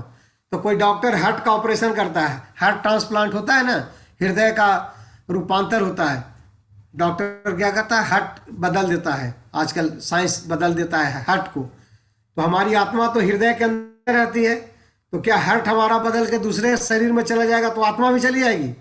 नहीं, हार्ट जाएगा, आत्मा अपने जगह पे ही रहेगी, उसी वहीं पर रह जाएगी। शरीर के हार्ट को बदल भी देंगे तो भी हमारा आत्मा नहीं चली जाएगी दूसरे शरीर में। इसलिए भगवान ने क्या कहा, अचलो अयम सनातन, अचल, आत्मा को हम मूव नहीं कर सकते, आत्मा अचल है, यानी हम उसको मूव नहीं कर सकते, स्वतः मूव होगी। दूसरे लोक में भी ले जाना है, वैकुंठ जगत हम जाते हैं, स्वर्ग लोक में जाएंगे या नरक में जाएंगे अपने कर्मों के हिसाब से, तो ये अपने आप मूव होगा, ना कि हम अपनी इच्छा से स्वर्ग जाएंगे या अपनी इच्छा से वैकुंठ जाएंगे, नहीं। आगे भगवान क्या कहते हैं, अव्यक्तोऽयम् अचिन्त्योऽयम् अविकार्योऽयम् उच्यते तस्मात् एवं विदित्वैनं नानु अशुचोतितुम् अर्हसि। यह आत्मा व्यक्त, अकल्पनीय तथा अपरिवर्तनीय कहा जाता है। यह जानकर तुम्हें शरीर के लिए शोक नहीं करना चाहिए। तो भगवान एक तरह से कह रहे हैं अर्जुन को कि तुमको क्यों शोक कर रहे हो, तुमको शोक नहीं करना चाहिए अर्जुन। ये आत्मा अव्यक्त है, ये व्यक्त नहीं है और अकल्पनीय है, तुम सोच भी नहीं सकता इसके गुणों के बारे में। और ये परिवर्तन अपरिवर्तनीय है, इसको परिवर्तित भी नहीं किया जा सकता। तो जब तुम इतना जान रहे हो कि आत्मा अपरिवर्तनशील है, मारने से भी नहीं मरेगा, शस्त्र नहीं काट सकता, हवा सुखा नहीं सकता, जल भिगो नहीं सकता, आग जला नहीं सकता, तो भी क्यों चिंता कर रहे हो, क्यों शोक कर रहे हो इनको मारने के लिए, क्यों तुमको दुविधा हो रही है? और शरीर को तो ऐसे भी तुम नहीं बचा सकते, शरीर तो मृत होना ही होना है। आगे भगवान क्या कहते हैं, अथा चैनम नित्य जातम नित्यम वामन्य से मृतम तथापि तुम महाबाहो नैनम सोची तुम अर्हसि। किंतु यदि तुम सोचते हो कि आत्मा अथवा जीवन के लक्षण सदा जन्म लेता है और सदा मरता है, तो भी हे महाबाहो तुम्हारे लिए शोक करने का कोई कारण नहीं है। एक तरह से भगवान पहले तो सही ज्ञान दिया। सही ज्ञान क्या दिया, आत्मा मरती नहीं है, शरीर निश्चित रूप से मरती है। लेकिन भगवान कह रहे अच्छा मैं 1 मिनट के लिए मान लूं कि ये शरीर और आत्मा भी मरती है और फिर जन्म लेती है, तो भी तुमको शोक करने का कारण नहीं है। तुम मारोगे तो फिर जन्म हो ले लेगा, ये खत्म नहीं होगा, इनका फिर जन्म हो जाएगा। अगर तुम सोचते हो कि शरीर के साथ आत्मा भी मर जाएगी और फिर जन्म लेगी, तो फिर जन्म ले लेगी, तुम मारोगे तो भी फिर जन्म ले लेगी। तो फिर जैसे हम किसी पेड़ को काट देते हैं तो क्या होता है, जड़ से फिर पेड़ का विस्तार होना शुरू हो जाता है। तो वही है कि फिर तो पेड़ काटने की नौबत आई, तुम काट भी दोगे तो फिर इसमें से टहनी फिर निकलने लगेगा, फिर इसका शाखा बढ़ने लगेगा। कोई कोई ऐसे वृक्ष होते हैं। तो इस तरह से भगवान कह रहे हैं कि तो अगर तुम्हारी समझ ऐसी है तो उसके लिए भी तुमको शोक नहीं करना चाहिए। फिर भगवान कहते हैं अब शरीर के बारे में, जातस्य ही ध्रुवो मृत्यु ध्रुवम जन्म मृतस्य च तस्माता परिहारे अर्थे न तुम सोचे तुम अर्हसि। हे अर्जुन, जिसने जन्म लिया है उसकी मृत्यु निश्चित है और मृत्यु के पश्चात पुनर्जन्म भी निश्चित है। अतः अपने अपरिहार्य कर्तव्य पालन में तुझे शोक नहीं करना चाहिए। भगवान एक तरह से कह रहे हैं, जिसने जन्म लिया है, शरीर धारण किया है, उसके शरीर का मृत्यु होना निश्चित है, ध्रुव है, अटल है, कोई नहीं रोक सकता। और जिसने शरीर धारण किया है उसका नाश भी होना है, और जिसका शरीर नाश हो गया है उसको फिर पुनः शरीर भी प्राप्त होगा। इस जगत में शरीर परिवर्तित होते रहता है, मृत होता है, फिर मिलता है, बड़ा होता है, फिर मृत होता है। तो शरीर हमेशा मिलते रहेगा, नाश होते रहेगा, इसको कोई नहीं रोक सकता। फिर भगवान कहते हैं, अव्यक्त आदि तीन भूतानि व्यक्त मध्यानि भारत अव्यक्त निघनानि एव तत्र का परिदेवना। सारे जीव प्रारंभ में अव्यक्त रहते हैं, मध्य अवस्था में व्यक्त होते हैं और विनष्ट होने पर पुनः व्यक्त हो जाते हैं। अतः शोक करने की क्या आवश्यकता है। तो भगवान कह रहे हैं कि सारे जीव अव्यक्त हो जाते हैं, अव्यक्त रहते हैं। यानी प्रारंभ में हम सब जीव क्या थे, शुरू में भी अव्यक्त थे और मध्य अवस्था में व्यक्त होते। यानी शरीर, शुरू में शरीर धारण किए हम सब, हमारे शरीर में परिवर्तन होता है ना, हम शरीर में परिवर्तन होता है तो हम जैसे शरीर का जन्म होता है, फिर शरीर बढ़ता है कुछ दिन के लिए, फिर बढ़ा होकर कुछ कार्य करता है और कार्य होने के बाद फिर क्या होता है, शरीर वृद्ध हो जाता है। तो शरीर और फिर नया शरीर धारण हो जाता है आत्मा को। इसलिए शोक नहीं करना चाहिए। भगवान कह रहे हैं, आश्चर्यवत् पश्यति कश्चिदेनं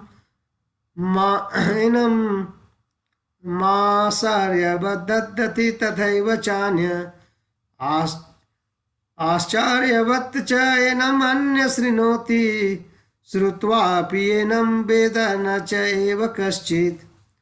कोई आत्मा को आश्चर्य से देखता है, कोई इसे आश्चर्य की तरह बताता है तथा कोई इसे आश्चर्य की तरह सुनता है, किंतु कोई इसे विषय में सुनकर भी कुछ नहीं समझ पाते। तो भगवान कह रहे हैं कि देखो, ये आत्मा का जो ज्ञान है इसको बहुत आश्चर्य से लोग देखता है। अच्छा, ये आत्मा इतना बड़ा गुणकारी है, इसका कभी मृत्यु नहीं होता, आग भी नहीं जला सकता, कोई अस्त्र शस्त्र भी इसको खंड नहीं कर सकता। तो ये आश्चर्य की बात है।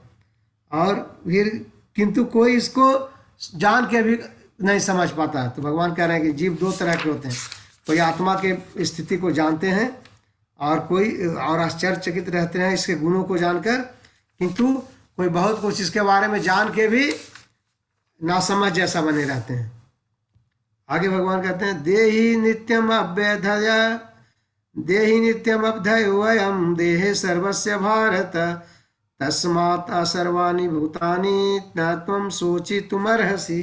हे भरतवंशी, शरीर में रहने वाले यानी आत्मा का कभी भी वध नहीं किया जा सकता है, अतः तुम्हें किसी भी जीव के लिए शोक करने की आवश्यकता नहीं। तो भगवान कितने तरह से समझा रहे हैं अर्जुन को, आत्मा के बारे में अलग अलग तरह के उदाहरण दे दे के ज्ञान दे रहे हैं कि ये आत्मा नहीं मर सकता, शरीर में रहने वाले आत्मा का कभी वध नहीं किया जा सकता अर्जुन, इसलिए तुम शोक करने की कोई जरूरत नहीं है। फिर भगवान क्या कहते हैं, स्वधर्मपि चावेक्ष्य न विक्रमपि तुम अर्हसि धर्म्यात् हि धात श्रेय अन्यत् क्षत्रियस्य न विद्यते। क्षत्रिय होने के नाते अपने विशिष्ट धर्म का विचार करते हुए तुम्हें जानना चाहिए कि धर्म के लिए युद्ध करने से बढ़कर तुम्हारे लिए अन्य कोई कार्य नहीं है, अतः तुम्हें संकोच करने की कोई आवश्यकता नहीं। तो भगवान एक तरह से डिक्लेयर किए, हे अर्जुन, जीवन में तेरे लिए सबसे अच्छा कार्य युद्ध करना ही है। क्यों? क्योंकि तुम एक क्षत्रिय हो। तो क्षत्रिय होने के नाते तुमको अपने धर्म का विचार करना चाहिए और तुमको जानना चाहिए कि क्षत्रियों के लिए युद्ध करने से बड़ा कोई धर्म है ही नहीं, इसके बड़ा कोई कार्य नहीं है क्षत्रियों के लिए। इसलिए तुम क्यों संकोच कर रहे हो? तुमको संकोच करने की कोई जरूरत नहीं है, सीधा युद्ध करो। फिर भगवान और क्या बताते हैं, यदृच्छा च उपपन्नं स्वर्गद्वारमपावृतं सुखिनः क्षत्रियाः पार्थ लभन्ते युद्धम ईदृशम।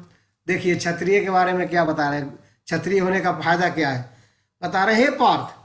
जो क्षत्रिय सुखी हैं, जिन्हें वे क्षत्रिय सुखी हैं जिन्हें ऐसे युद्ध के अवसर अपने आप प्राप्त होते हैं जिससे उनके लिए स्वर्ग के द्वार खुल जाते हैं। तो भगवान कह रहे एक तरह से अर्जुन को, तुम भाग्यशाली हो कि तुमको युद्ध करने का मौका मिला।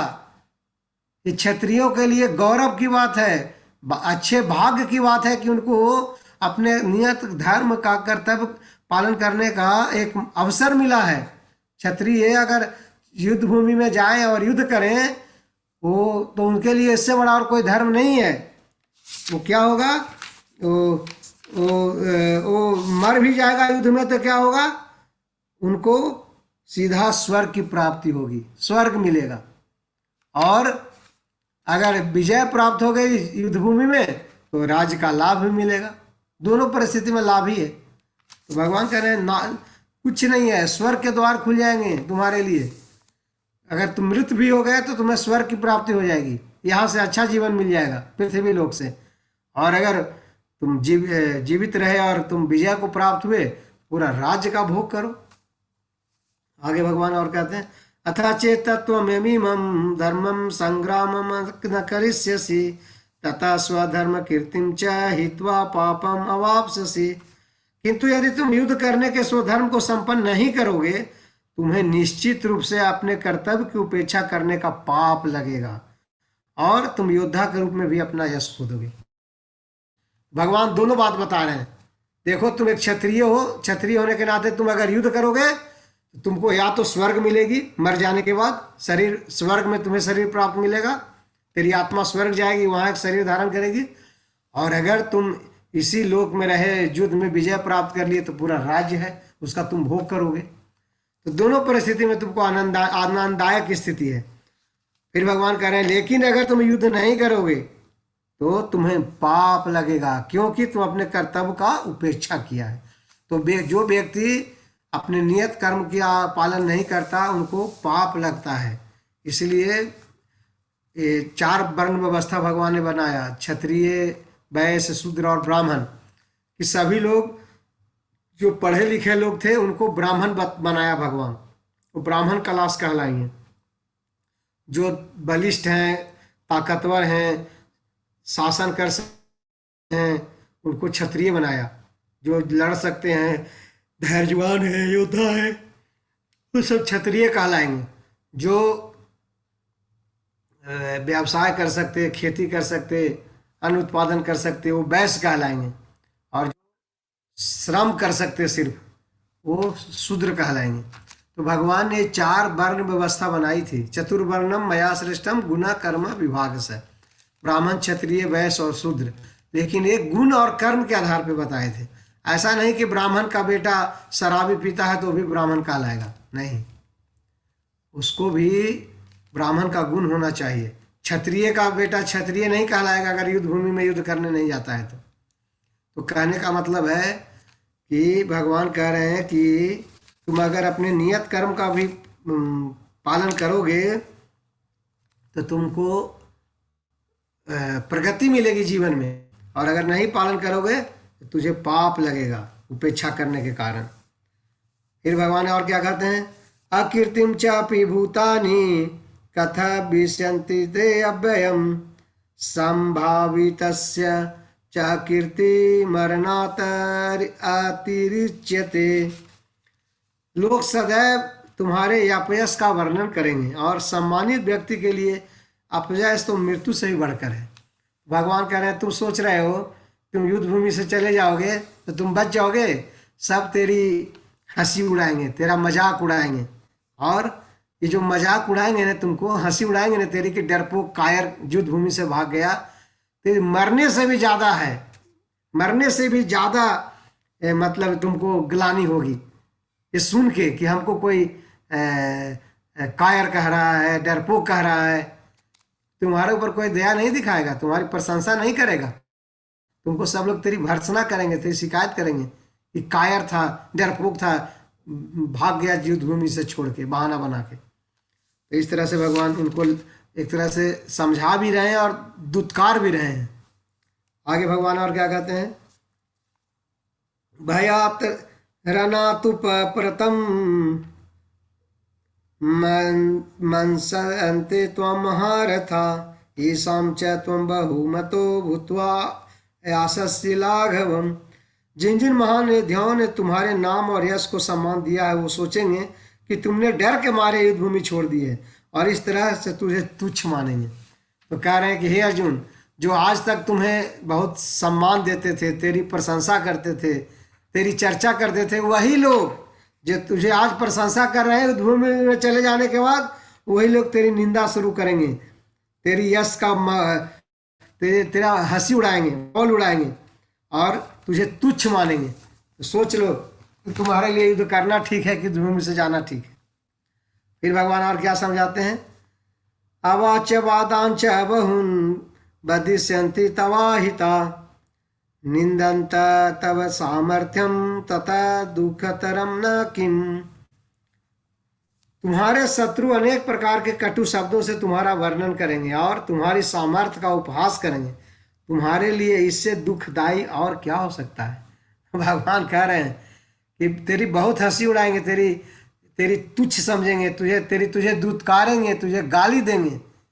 तुम युद्ध भूमि से छोड़ के जाओगे तो जो व्यक्ति आज तक तेरी प्रशंसा कर रहे हैं वही लोग तुझे गाली देंगे कल, और ये तेरे लिए बहुत दुख भरी स्थिति होगी, तेरे लिए बहुत पीड़ादायक स्थिति होगी कि जो कल तक प्रशंसा कर रहे थे और युद्ध भूमि के जाने के बाद वही लोग तुझे गाली देंगे, तेरे मखौल उड़ाएंगे, तेरी हंसी उड़ाएंगे, तुझे चिढ़ाएंगे, तो तुझे बहुत बुरा लगेगा अर्जुन, इसलिए युद्ध करो। फिर भगवान और क्या कहते हैं, हतो वा प्राप्स्यसि स्वर्ग जित्वा वा भोच्यसे महिम तस्मात् उत्तिष्ठ कौन्तेय युद्धाय कृत निश्चय। हे कुंती पुत्र, यदि युद्ध में मारे जाओगे तो स्वर्ग प्राप्त करोगे, या यदि तुम जीत जाओगे तो पृथ्वी का साम्राज्य का भोग करोगे। अतः दृढ़ संकल्प करके खड़े हो जाए और युद्ध करो। भगवान कह रहे हैं स्पष्ट रूप से, तुम जीत गया तो पूरा पृथ्वी का राज्य तुम्हारे पास, जितना भोग करना है करो, और अगर तुम मारे गए तो स्वर्ग तो निश्चित है मिलना। तो इसलिए दोनों परिस्थिति में तुम्हारे लिए भलाई है, युद्ध करना ही है। लेकिन फिर अर्जुन और क्या कह रहे थे कि हमको पाप लगेगा युद्ध करेंगे तो, इसलिए युद्ध नहीं करना चाहते थे कि हम मारेंगे तो हमें पाप लगेगा। तो भगवान उसके बारे में आज श्लोक क्या बता रहे हैं, सुख दुखे समे कृत्वा लाभौ जया जयौ ततो युद्धाय युजस्व नैवं पापम अवाप्स्यसि। भगवान कहते हैं तुम सुख या दुख, हानि या लाभ, विजय या पराजय का विचार त्याग दो। इसके बिना, इस विचार किए बिना तुम युद्ध करो, और ऐसा करने पे तुझे कोई पाप नहीं लगेगा। तो भगवान कह रहे हैं वह लाभ होगा कि हानि होगा, युद्ध में विजय प्राप्त होगा या पराजय प्राप्त होगा, और तुमको इस युद्ध से सुख मिलेगा कि दुख मिलेगा, ये सोच के कर्म मत करो। तुम ऐसा सोच के कर्म नहीं करेगा तो तुमको कोई पाप नहीं लगेगा।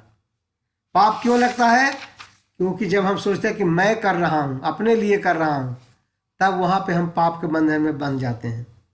जैसे मैं आनंद भोगने वाला हूँ, आनंद तो खाना हम सब खाते हैं, लेकिन ये चावल मेरे लिए बना है, तो वहीं पे हम फंस गए, बंधन में आ गए। लेकिन जैसे ही सोचते हैं कि सब कुछ भगवान का है, पहले भगवान को अर्पित होना चाहिए ये भोग, फिर मुझे उच्चिष्ट जूठा मतलब मिलना चाहिए प्रसाद के रूप में, और ऐसा भाव से वही अनाज को खाते हैं तो हमें कोई मतलब पाप नहीं लगता। तो ये भाव की बात है। इसलिए भगवान कह रहे हैं सुख दुखे समय कृत्वा, सुख और दुख का चिंता किए बिना, लाभ हानि की चिंता किए बिना, पराजय और विजय का युद्ध किए बिना, सिर्फ तुम अपने कर्म का कर्तव्य पालन करने के लिए युद्ध करो, तुमको कोई पाप नहीं लगेगा। नैवम पाप्यम अवाप्स्यसि, कोई पाप नहीं लगेगा। और पहले बताए कि तुम युद्ध भूमि से चले जाओगे तो तुमको पाप लगेगा। तो ये मत सोचो कि पाप तो युद्ध भूमि से जाने के कारण लगेगा, न कि इनको मारने के कारण लगेगा। आगे भगवान क्या कहते हैं, ऐसा ते अभिहिता सांख्ये बुद्धि योगे त्विवां शृणु बुद्धया युक्तया पार्थ कर्म बंधम प्रहास्यसि। यहाँ मैंने वैश्लेषिक अध्ययन सांख्य द्वारा इस ज्ञान का वर्णन किया है। अब निष्काम भाव से कर्म करना बता रहा हूँ, उसे सुनो। हे पृथा पुत्र, तुम यदि ऐसे ज्ञान से कर्म करोगे तो तुम कर्म के बंधन से अपने को मुक्त कर सकते हो। अब भगवान दूसरी ज्ञान की बात बता रहे हैं। भगवान कह रहे हैं कि मैंने तुमको अभी तक शरीर का और आत्मा का पूरी तरह से ज्ञान दे दिया। शरीर को कोई नहीं बचा सकता, शरीर का मृत्यु निश्चित है और उसका जन्म भी निश्चित है। आत्मा जो है उसके अंदर, उसका कभी मृत्यु नहीं होगा, उसको कोई नहीं मार सकता, न आग जला सकता, न हवा सुखा सकता, न जल भिगो सकता, न कोई शास्त्र उसका खंड कर सकता। तो इस तरह से मैं तुमको सब बता दिया उस ज्ञान को। लेकिन अब मैं तुमको ऐसा बात बता रहा हूँ, अगर तुम निष्काम भाव से कर्म करोगे तो तुमको कभी बंधन नहीं लगेगा। हम सब जीव को बंधन क्यों लगता है? हम सोचते हैं कि हम पैसा कमाएंगे और उससे खुद सुख भोगेंगे। काम यानी इच्छा है, इच्छा है कि हम पैसा कमा रहे हैं, अच्छा घर बनाएंगे, अच्छा गाड़ी खरीदेंगे तो हम सुखी बनेंगे। तो ये इच्छा है, यही हमको पाप योनि में ले जाता है, यही कर्म बंधन के बांधन में बांधता है।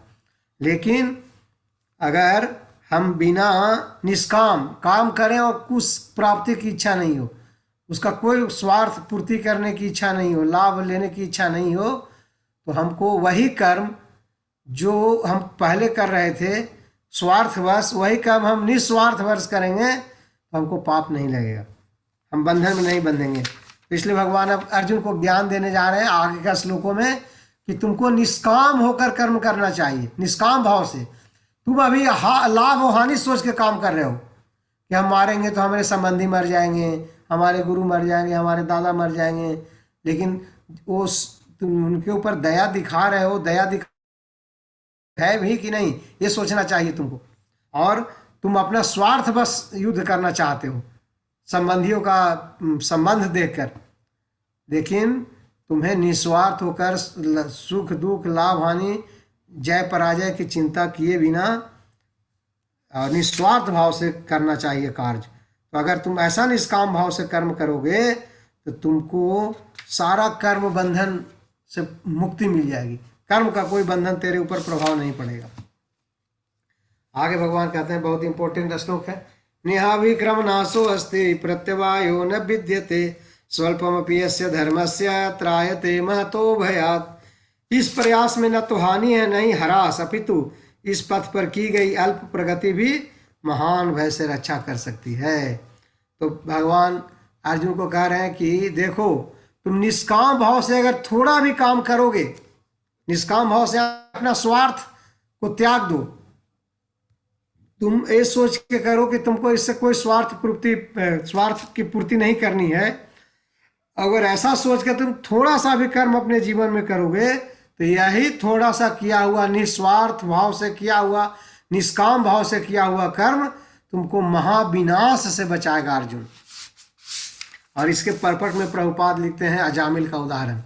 अजामिल के बारे में आप लोग काफ़ी सुने हैं।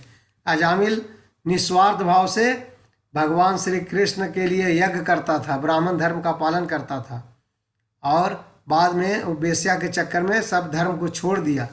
लेकिन जब अंत में यमराज के दूत आए तो पुत्र में आसक्ति के कारण, पुत्र का नाम नारायण होने के कारण नारायण को बुलाया और नारायण दूत आके उसकी रक्षा कर दिए। तो भगवान प्रभुपाद कहते हैं कि उसको ऐसा ही लाभ नहीं मिला। वही अजामिल बचपन में भगवान श्री कृष्ण के लिए यज्ञ आदि करता था, वो यज्ञ आदि करता था निस्वार्थ भाव से, अपना कर्तव्य समझ के, क्योंकि ब्राह्मणों का कर्तव्य है यज्ञ करना, वेद पढ़ना। तो ब्राह्मण होके वो निस्वार्थ भाव से भगवान की प्रसन्नता के लिए यज्ञ आदि करता था, वेद आदि पाठ करता था। तो वो, लेकिन बाद में वो बदल गया, वेश्या के चक्कर में सब छोड़ दिया। तो भगवान का आज का श्लोक में प्रभुपाद इसलिए कह रहे हैं कि देखो, अजामिल को पूर्ण लाभ मिला, थोड़ा सा किया। स्वल्पमपि यस्य धर्मस्य त्रायते महतो भयात्। जिस अजामिल को नरक में जाना था, यमराज जिसकी प्रतीक्षा कर रहा था, यमदूत को भेजा था उसको पकड़ के लाओ, उसको बहुत दंड देना है, और वो यमदूत वापस लौट आया और विष्णु दूत उसको बचा दिए। क्यों बचा दिए? कोई निस्वार्थ भाव से थोड़ा सा काम किया था, ब्राह्मण धर्म का पालन किया था, और वही थोड़ा सा किया हुआ निस्वार्थ निष्काम भाव से किया हुआ कर्म महाविनाश से बचा दिया, जिसको नरक में जाना था, बहुत दंड यातना सहन करना पड़ता, और वो मुक्त होकर भगवत धाम चला गया। ये सब हम सब के लिए भी एक शिक्षा है कि हमें भी जीवन में निष्काम भाव से कर्म करना चाहिए। आगे भगवान क्या कहते हैं, व्यवसाय आत्मिका बुद्धि एक ही है कुरुनंदन बहुशाखा है नंताश्च बुद्धि अव्यवसायिनम।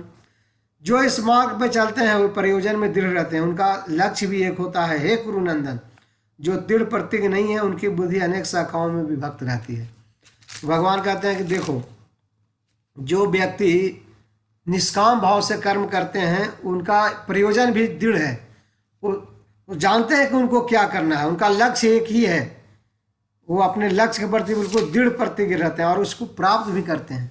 लेकिन जो दृढ़ प्रतिज्ञ नहीं है अपने कर्तव्य के प्रति, उनकी बुद्धि भी सही काम, सही समझ नहीं आती, बुद्धि सही निर्देश नहीं देती बुद्धि, उनको बुद्धि बहुत शाखाओं में विभक्त हो जाती है।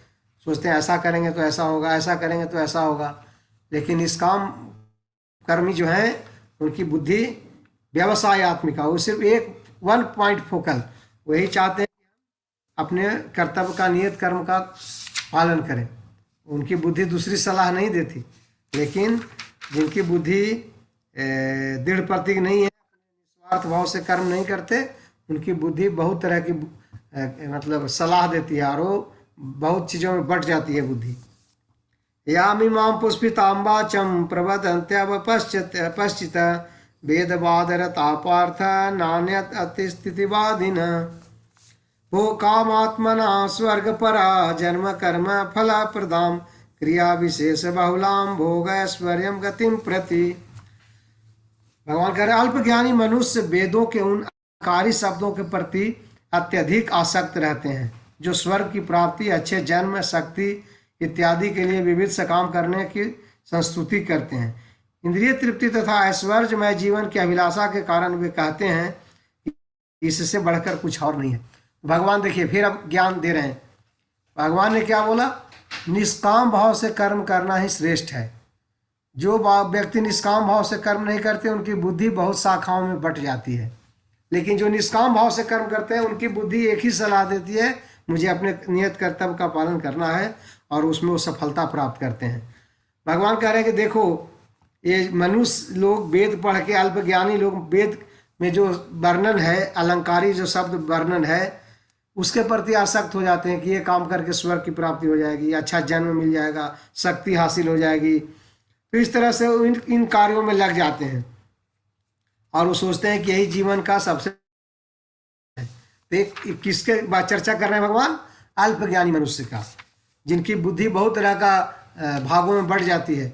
धन चाहिए, अच्छा सोसाइटी में रहने के लिए घर चाहिए, गाड़ी चाहिए, तो बुद्धि हर तरह का काम सलाह देती है। गाड़ी हो गया तो घर खरीदो, घर हो गया तो प्लॉट खरीदो, प्लॉट भी हो गया तो बैंक बैलेंस बढ़ाओ। तो बुद्धि ऐसे ही सलाह देते रहती है, क्योंकि बहुत चीज़ों में बुद्धि बढ़ जाती है। लेकिन जो निष्काम भाव से कर्म करते हैं उनकी बुद्धि एक ही सलाह देती है। वो सलाह क्या देती है, कृष्ण की भक्ति करो, कृष्ण को प्राप्त करो। भोग ऐश्वर्य प्रसक्ता नाम तया प्रहित चेतसाम व्यवसायत्मिका बुद्धि समाधौ न विधीयते। ये बहुत इंपॉर्टेंट श्लोक है। भगवान कह रहे हैं कि जो लोग इंद्रिय भोग तथा भौतिक ऐश्वर्य के प्रति अत्यधिक आसक्त रहते हैं, ऐसी वस्तुओं से मोहग्रस्त हो जाते हैं, उनके मन में भगवान के प्रति भक्ति का दृढ़ निश्चय नहीं होता। तो कौन लोग भगवान भक्ति नहीं कर पाते, जिनकी बुद्धि इन चीज़ों में बढ़ जाती है। धन चाहिए, प्लॉट चाहिए, अच्छा स्त्री चाहिए, यश चाहिए, कीर्ति चाहिए। भोग ऐश्वर्य प्रसक्तानम, जो ऐश्वर्य हासिल करने में, भोग अपना बढ़ाने के लिए, भोग अर्जित करने में जो रात दिन अपना कार्य करते रहते हैं, वो व्यक्ति के बारे में भगवान क्या कहते हैं, बुद्धि समाधौ न विधीयते। उनकी बुद्धि, उनके जीवन में भक्ति के में कभी दृढ़ता नहीं आती, वो भक्ति में दृढ़ नहीं हो पाते। वो सोचते हैं ये जीवन में धन प्राप्त ये सब करके सुखी हो सकते हैं, भक्ति से नहीं होगा। तो इसलिए भगवान कह रहे हैं भोग ऐश्वर्य करने वाले लोग भक्ति में दृढ़ नहीं हो पाते। त्रैगुण्य विषय आवेदा निस्त्रैगुण्यो भवार्जुन निर्द्वंद्वो नित्य सत्वस्थो निर्योग क्षेम आत्मवान। वेदों में मुख्यतया प्रकृति के 3 गुणों का वर्णन हुआ है। हे अर्जुन, इन 3 गुणों से ऊपर उठो। समस्त दायित्वों और लाभ तथा सुरक्षा की सारी चिंताओं से मुक्त होकर आत्मपरायण बनो। भगवान कह रहे हैं कि देखो, वेद में के बारे में पहले भी चर्चा की है कि अलंकारी जो अल्प ज्ञानी लोग हैं वेदों की अलंकारी भाषा में बह जाते हैं। यानी वेदों में 90% कर्म कांड है, ऐसा कर्म करेंगे तो ये लाभ मिलेगा, ऐसा कर्म करेंगे तो ये लाभ मिलेगा। तो बहुत लोग वेद में अलंकारी जो बातें हैं उससे भटक जाते हैं और कह रहे हैं कि भगवान देखो, उसमें 3 गुणों का वर्णन हुआ है और ये तीनों गुण बंधन में बांधते हैं। सतोगुण में भी हम अगर पुण्य कार्य करते हैं तो पुण्य भी मिलता है, तो पुण्य भी हमको जीवन में बंधन डालता है। पुण्य का लाभ लेने के लिए हमको फिर जन्म लेना पड़ता है स्वर्ग में या कहीं भी, यहाँ इसी पृथ्वी पर उच्च कुल में राजघराने में। तो हमें पुण्य कर्मों के लिए भी जन्म लेना पड़ता है, तो इसलिए हमें पुण्य कर्मों का भी लाभ नहीं चाहिए और पाप कर्मों का भी दंड नहीं चाहिए। तो इन दोनों से मुक्त होना है तो भगवान क्या करें, त्रय गुणिया विषया वेदा निस्त्रय गुण्यो भवार्जुन, इन तीनों गुणों से ऊपर का कार्य करो। यानी 3 गुणों से ऊपर मतलब सतोगुण से भी ऊपर, यानी शुद्ध सत्व गुण वाला कार्य करो, यानी भक्ति करो। यावान अर्थ उपादाने सर्वतः संप्लुत उद्दके तावान सर्वेषु वेदेषु ब्राह्मणस्य विजानत। एक छोटे से कूप का सारा कार्य एक विशाल जलाशय से तुरंत पूरा हो जाता है। इसी प्रकार वेदों के आंतरिक तात्पर्य जानने वाले को उनके सारे प्रयोजन सिद्ध हो जाते हैं। तो भगवान फिर कह रहे हैं कि देखो, एक अगर कुआं हम खोदते हैं तो हमें जल प्राप्त हो जाता है, तो कोई जरूरी नहीं है कि हम समुद्र में भी जाएं और जल प्राप्त करें। एक कुएं से ही अगर हमारा सारा कार्य एक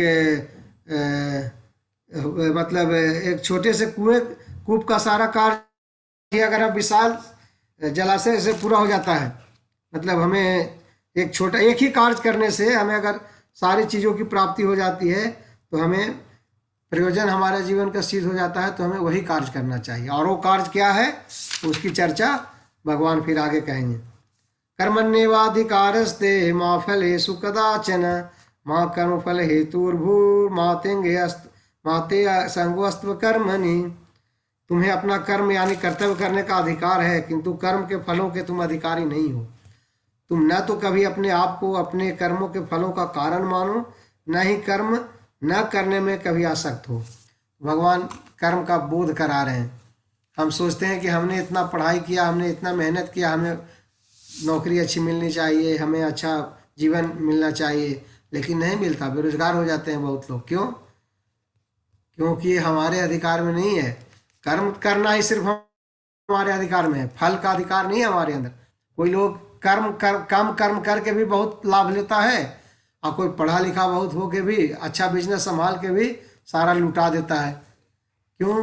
क्योंकि ये फल हमारे हाथ में नहीं है। भगवान विधाता विधि विधाता के हाथ में है फल, हमारे हाथ में सिर्फ काम करना, कार्य करना हाथ में है। इसलिए भगवान कह रहे हैं हमें कर्म के प्रति आसक्त होकर काम नहीं करना चाहिए, हमें अनासक्त होकर कर्म करना चाहिए। भगवान कह रहे हैं योगस्थ कुरु कर्माणि संगम त्यक्त्वा धनंजय सिद्धे असिद्धयो समो भूत्वा समत्वम योगुच्यते। हे अर्जुन, जय तथा पराजय की समस्त आसक्ति का त्याग कर समभाव से अपना कर्म करो, ऐसी समता योग कहलाती है। भगवान बताए उनको कि स्वार्थवश कर्म कर नहीं करना है, निस्वार्थ होकर कर्म करना है और आसक्त होकर नहीं, यानी कि हमें विजय मिलेगा कि पराजय मिलेगा, या आसक्त होकर कर्म नहीं करना चाहिए। और जो आसक्त होकर कर्म नहीं करते वो एक तरह से योग है करते हैं। योग वो भी एक योग है, वही उनका कर्म भगवान से उनको जोड़ता है। योग का मतलब क्या होता है? योग जोड़ना, जुटना। तो हम भगवान से जुड़ते हैं कैसे? जब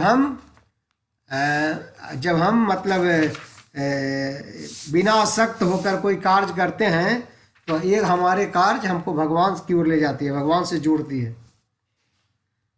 दूरे नहीं अवर हम कर्म बुद्धि योगा धनंजय बुद्धो शरणम अन्विच्छ कृपना फल हे तव।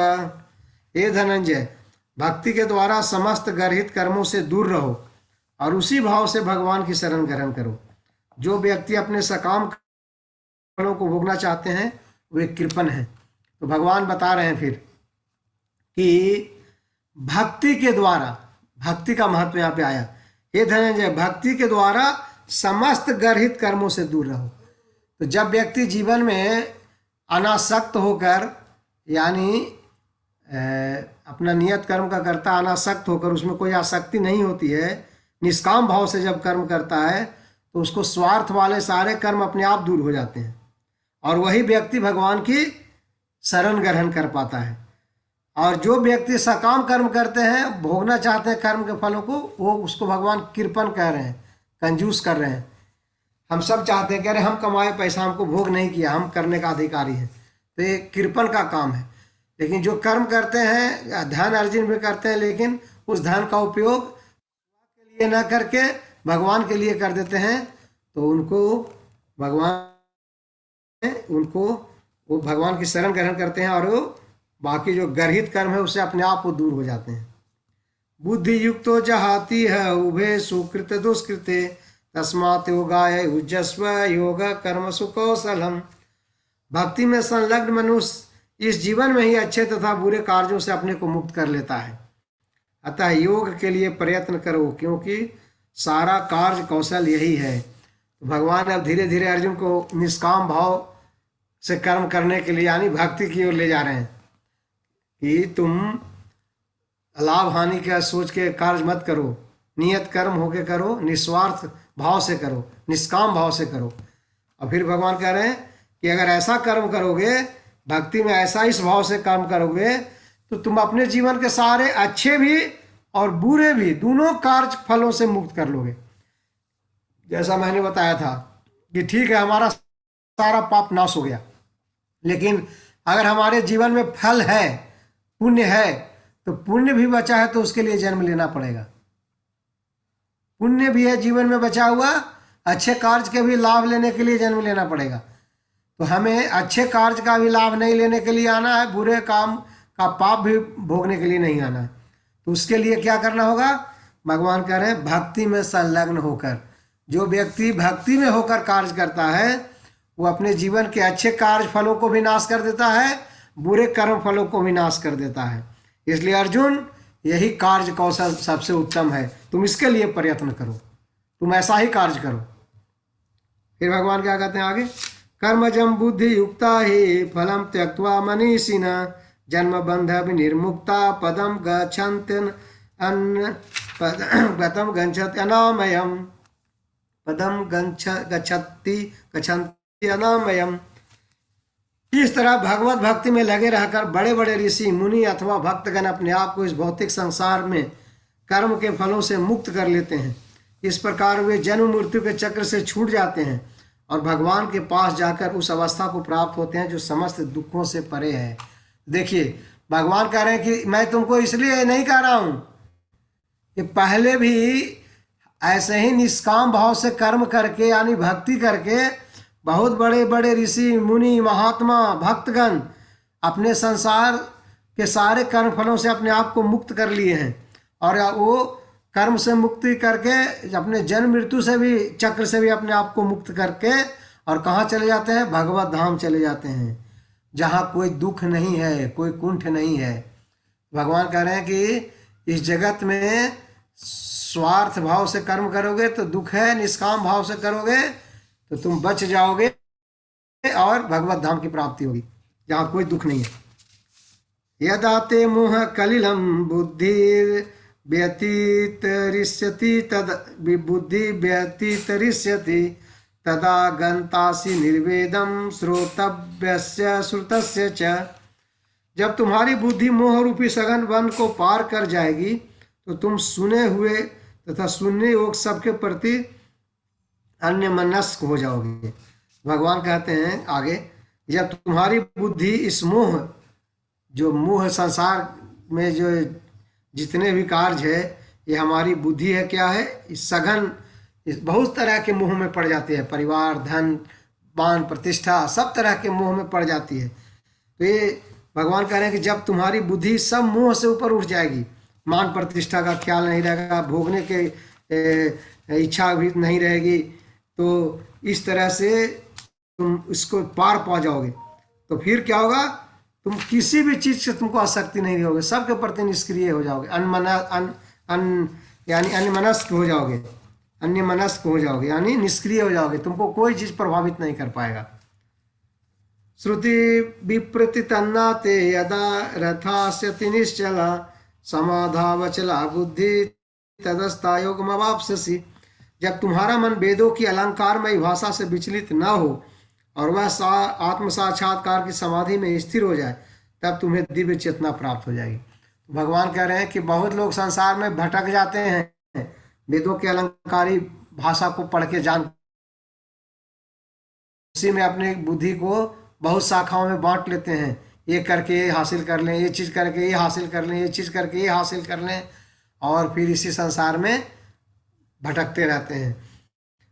लेकिन भाषा आत्म साक्षात्कार के लिए अपने आप को प्रशस्त करते हैं, यानी निस्वार्थ निष्काम भाव से कर्म करते हैं, वो व्यक्ति ये क्या होता है, दिव्य चेतना उनको प्राप्त हो जाती है। हम सब अभी क्या है, अपने आप को शरीर मानते हैं और सोचते हैं शरीर का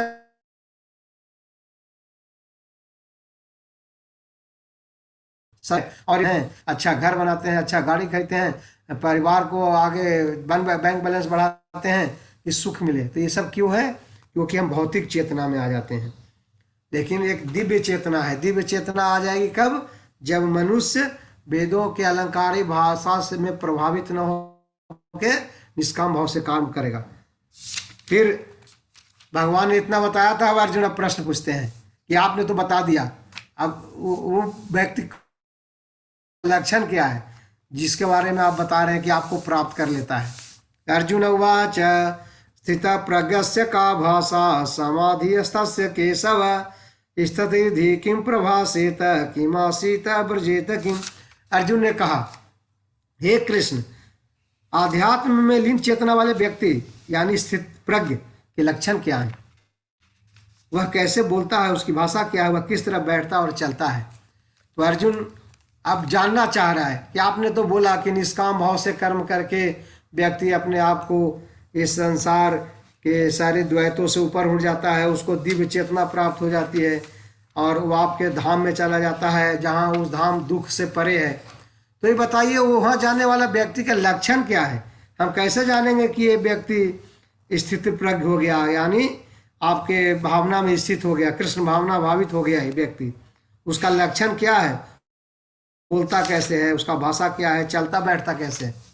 अब आगे फिर भगवान बताएंगे कि भक्त का लक्षण क्या है। श्री भगवान उवाच प्रजाहाति यदा कामान सर्वान् पार्थ मनोगतान् आत्मन्ये अवात्मना तुष्ट स्थित प्रज्ञ तथा उच्यते। भगवान ने कहा, श्री भगवान ने कहा, हे पार्थ, जब मनुष्य मनोधर्म से उत्पन्न होने वाली इंद्रियों की समस्त कामनाओं का परित्याग कर देता है और जब इस तरह से विशुद्ध हुआ उसका मन आत्मा में संतोष प्राप्त करता है, तो वह विशुद्ध दिव्य चेतना को प्राप्त यानी स्थित प्रज्ञ कहा जाता है। भगवान ने क्या बोला, स्थित प्रज्ञ यानी कृष्ण भावना भावित व्यक्ति के लक्षण क्या है, किसको कहा जाता है कि मन से उत्पन्न होने वाले मनोधर्म से यानी इंद्रिय तृप्ति की सारी इच्छाओं के सारे साधनों का वो त्याग कर देता है। जब वो त्याग कर देता है तो उसका मन क्या हो जाता है, शुद्ध हो जाता है। उसके मन में फिर कभी संसार में सांसारिक इच्छा भोगने की, सांसारिक लाभ लेने की इच्छा नहीं रह जाती। और जब व्यक्ति का बुद्धि शुद्ध हो जाता है, दिव्य हो जाता है, यानी संसार में भोगने की इच्छा नहीं रहती, तो वही व्यक्ति कृष्ण भावना भावित कहलाता है। यानी संसार की कोई इच्छा नहीं, सिर्फ कृष्ण की भावना, कृष्ण को प्राप्त करने की इच्छा। और भगवान आगे लक्षण और बताएंगे, दुखेषु अनुद्विगमना सुखेषु वितगस्पृह वीतराग भय क्रोध स्थित धीमुनि उच्यते। जो त्रय तापों के होने पर भी मन से विचलित नहीं होता, मन में विचलित नहीं होता अथवा सुख में प्रसन्न नहीं होता और जो आसक्ति भय क्रोध से मुक्त है, वह स्थिर मन वाला मुनि कहलाता है। भगवान कह रहे हैं कि 3 तरह के ताप इस संसार में आते हैं। आदि दैविक, आदि भौतिक, आदि आध्यात्मिक, हम सब जानते हैं। और ये तीनों ताप से हम सब विचलित हो जाते हैं। गर्मी हो गया तो भी, ठंडी हो गया तो भी, भूकंप हो गया तो भी, चक्रवात हो गया तो भी, कोई कष्ट दे दिया हमको तो भी, कोई हमें क्षति पहुंचा दिया तो भी, तो हम ये सब ताप जो अपनों से, बीमारी हो गया तो भी, हम सब चीज़ में विचलित हो जाते हैं। भगवान कह रहे हैं कि जो इस संसार के तापों से विचलित नहीं होता और जीवन में सुख भी आता है तो खुशी नहीं मनाता, उछलने नहीं लगता, तो और भय और क्रोध भी नहीं आता हो जिसके, वही व्यक्ति स्थिर मन वाला कहलाता है, वही व्यक्ति मुनि कहलाता है। जिसका मन स्थिर है वो मुनि है। आगे भगवान और क्या कहते हैं, यानी भक्त के लक्षण है, एक भक्त का लक्षण क्या बताया भगवान ने, कि वो कभी भी तीन तापों से विचलित नहीं होते और जीवन में अगर कोई भौतिक सुख मिले भी तो उससे प्रसन्न नहीं होते वो, है ना, और क्रोध और भय से हमेशा मुक्त रहते हैं। आगे भगवान और क्या बोल रहे हैं भक्त के लक्षण, यह सर्वत्र अनभिस्त्रेह ततः प्राप्य शुभाशुभ नाभिनंदन्ति न द्वेष्टि तस्य प्रज्ञा प्रतिष्ठिता।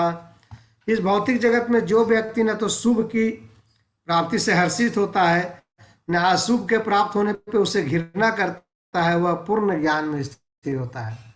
तो एक ज्ञानी के लक्षण है। अज्ञानी लोग क्या करता है, सुख हुआ और दुख हुआ है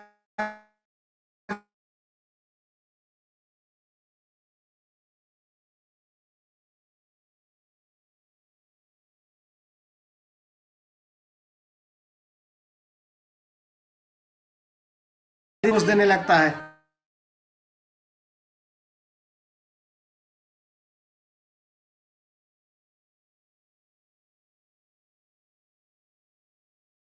इंद्रिया तस्य प्रज्ञा प्रतिष्ठिता। जिस प्रकार कछुआ अपने अंगों को संकुचित करके खोल के भीतर कर लेता है, उसी तरह मनुष्य अपने इंद्रियों को इंद्रिय विषयों से खींच लेता है और वह पूर्ण चेतना में दृढ़ता।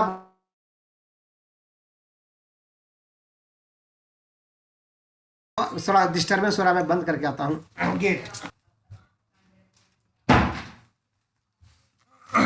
हरे कृष्णा, हरे कृष्णा। तो भगवान कह रहे हैं,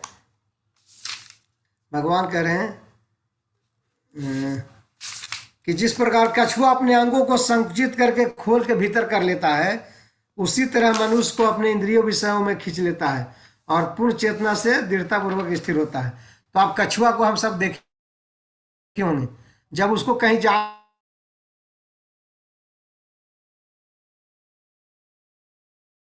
लगा नहीं तो ढक के रखता है और इसलिए उसको कोई हानि नहीं पहुंचा पाता।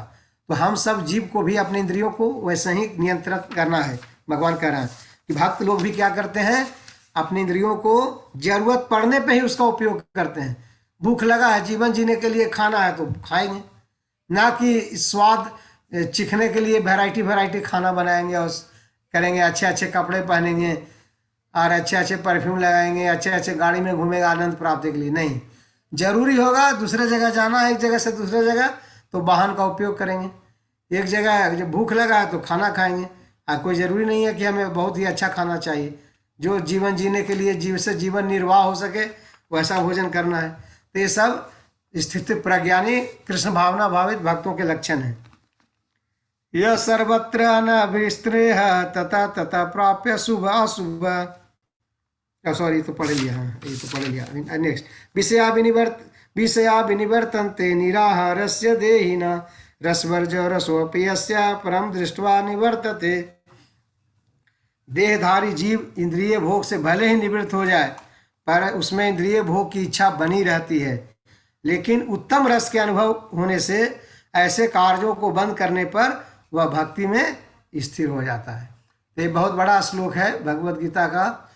देखिए, हम सब देखें जीवन में बहुत लोग दृढ़ निश्चय करते हैं अब हम शराब नहीं पिएंगे, और क्या होता है, साल 2 साल तक छोड़ देते हैं, लेकिन कभी ओकेजन आ गया, कोई अच्छा अवसर आ गया, कोई जिगरी दोस्त मिल गया तो शराब पिलाने के लिए ऑफर कर देता है। कोई पार्टी में बड़े लोग, कोई उसको बड़े आदरणीय व्यक्ति उसको इनवाइट कर देता है, तो क्या करता है, अपने अपने उस दृढ़ता को नाश करके फिर शराब पीना शुरू कर देता है।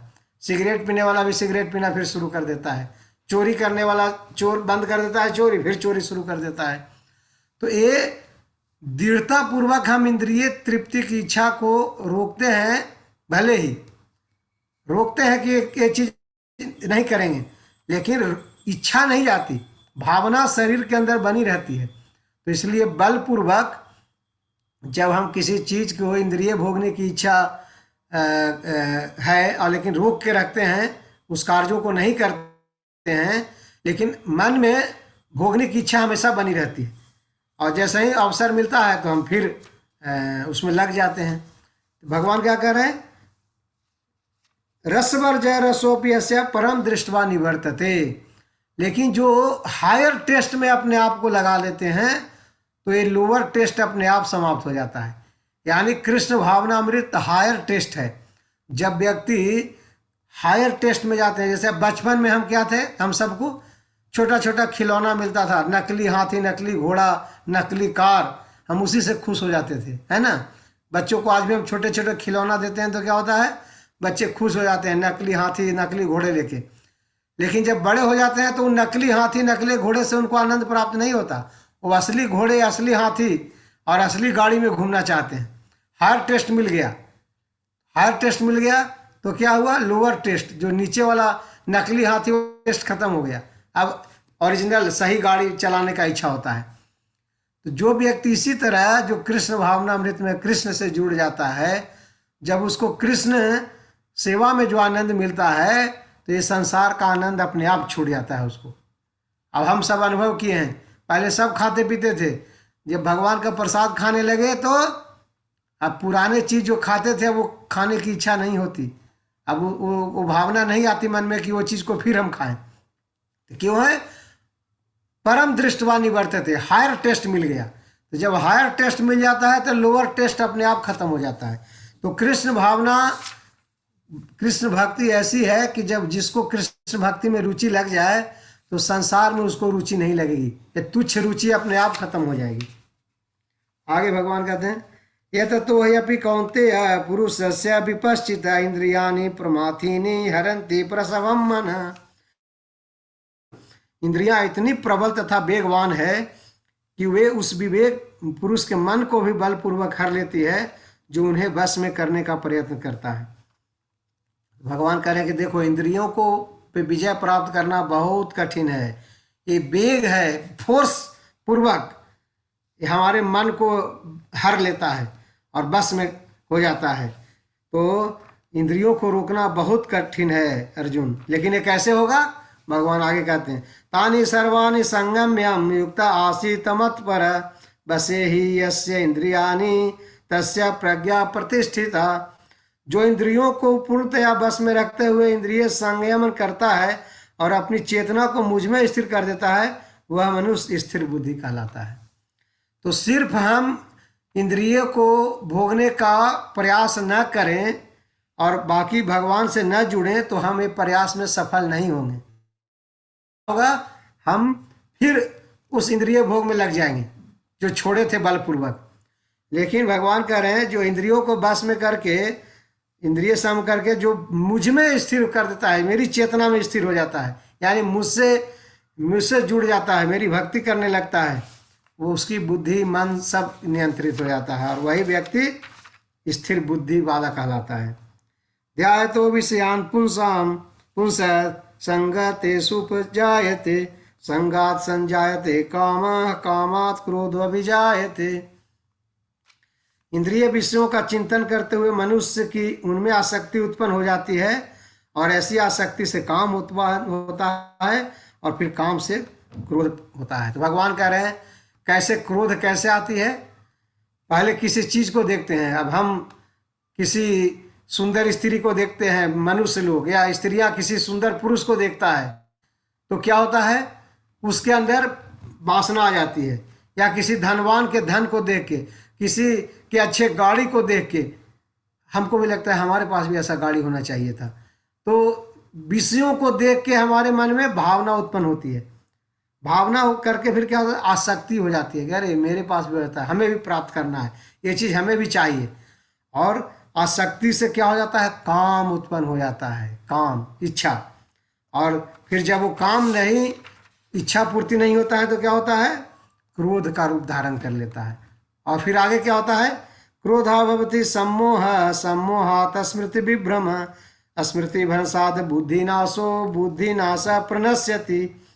क्रोध से पूर्ण मोह उत्पन्न होता है और मोह से स्मरण शक्ति का विभ्रम हो जाता है, और स्मरण शक्ति भ्रमित हो जाती है तो बुद्धि नष्ट हो जाती है, और बुद्धि नष्ट होने पर मनुष्य भवकूप में गिर जाता है। तो हम सब जीव का संसार में पतन क्यों होता है, पहले इंद्रियों को देखते हैं, इंद्रियों के विषयों को, फिर मन में आसक्ति आ जाती है, काम जागता है, इच्छा कि हमें पास भी होना चाहिए, इच्छा नहीं पूर्ति हुआ तो क्रोध आता है, क्रोध से फिर क्या होता है, क्रोध आगे बढ़ बढ़ के मोह उत्पन्न हो जाता है, मोहित हो जाता है व्यक्ति एकदम पागल की तरह। अब मोहित होकर क्या होता है, उसकी स्मरण शक्ति खत्म हो जाती है, भ्रमित हो जाती है, और फिर स्मरण शक्ति भ्रमित होने के कारण बुद्धि उसका सही सलाह नहीं देती। फिर वो जैसे जब कहा होता है ना, आप देखते हैं ना कि कोई व्यक्ति रेप करता है, रेप करता है तो क्या होता है, उसकी बुद्धि उस समय काम नहीं करती है। अपने रिश्तेदारों को, नज़दीक के रिश्तेदारों को आप कितनी घटना सुनते हैं, भाई के बेटी को, भतीजे को, मामी को बेटी को, लोग अपने संबंधियों को अभी रेप करते हैं। क्यों? कि बुद्धि काम नहीं करती कि मेरा रिश्तेदार है, या ये मैं कार्य करने जा रहा हूँ, मुझे दंड मिलेगा, फांसी भी हो सकती है, मुझे जिंदगी भर जेल में भी जाना पड़ सकता है। लेकिन उस समय ये बुद्धि काम नहीं करती, उस समय बुद्धि इतनी मोहित हो जाती है, बुद्धि काम करना बंद कर देती है और व्यक्ति पाप में लग जाता है। चोरी करता है कि हमें दंड मिलेगा, फिर भी मर्डर कर देता है, ये नहीं जानता कि ये कार्य हमको बहुत बड़ा दंड दिलाएगा। तो इसलिए भगवान कहते हैं एक चक्र है। लेकिन ये शुरू कैसे होता है, विषयों को देख के। फिर आगे भगवान कहते हैं राग द्वेष विमुक्तैस्तु विषयान इंद्रियश्चरन् आत्मा वैश्य विधेयात्मा प्रसादम अधिगच्छति।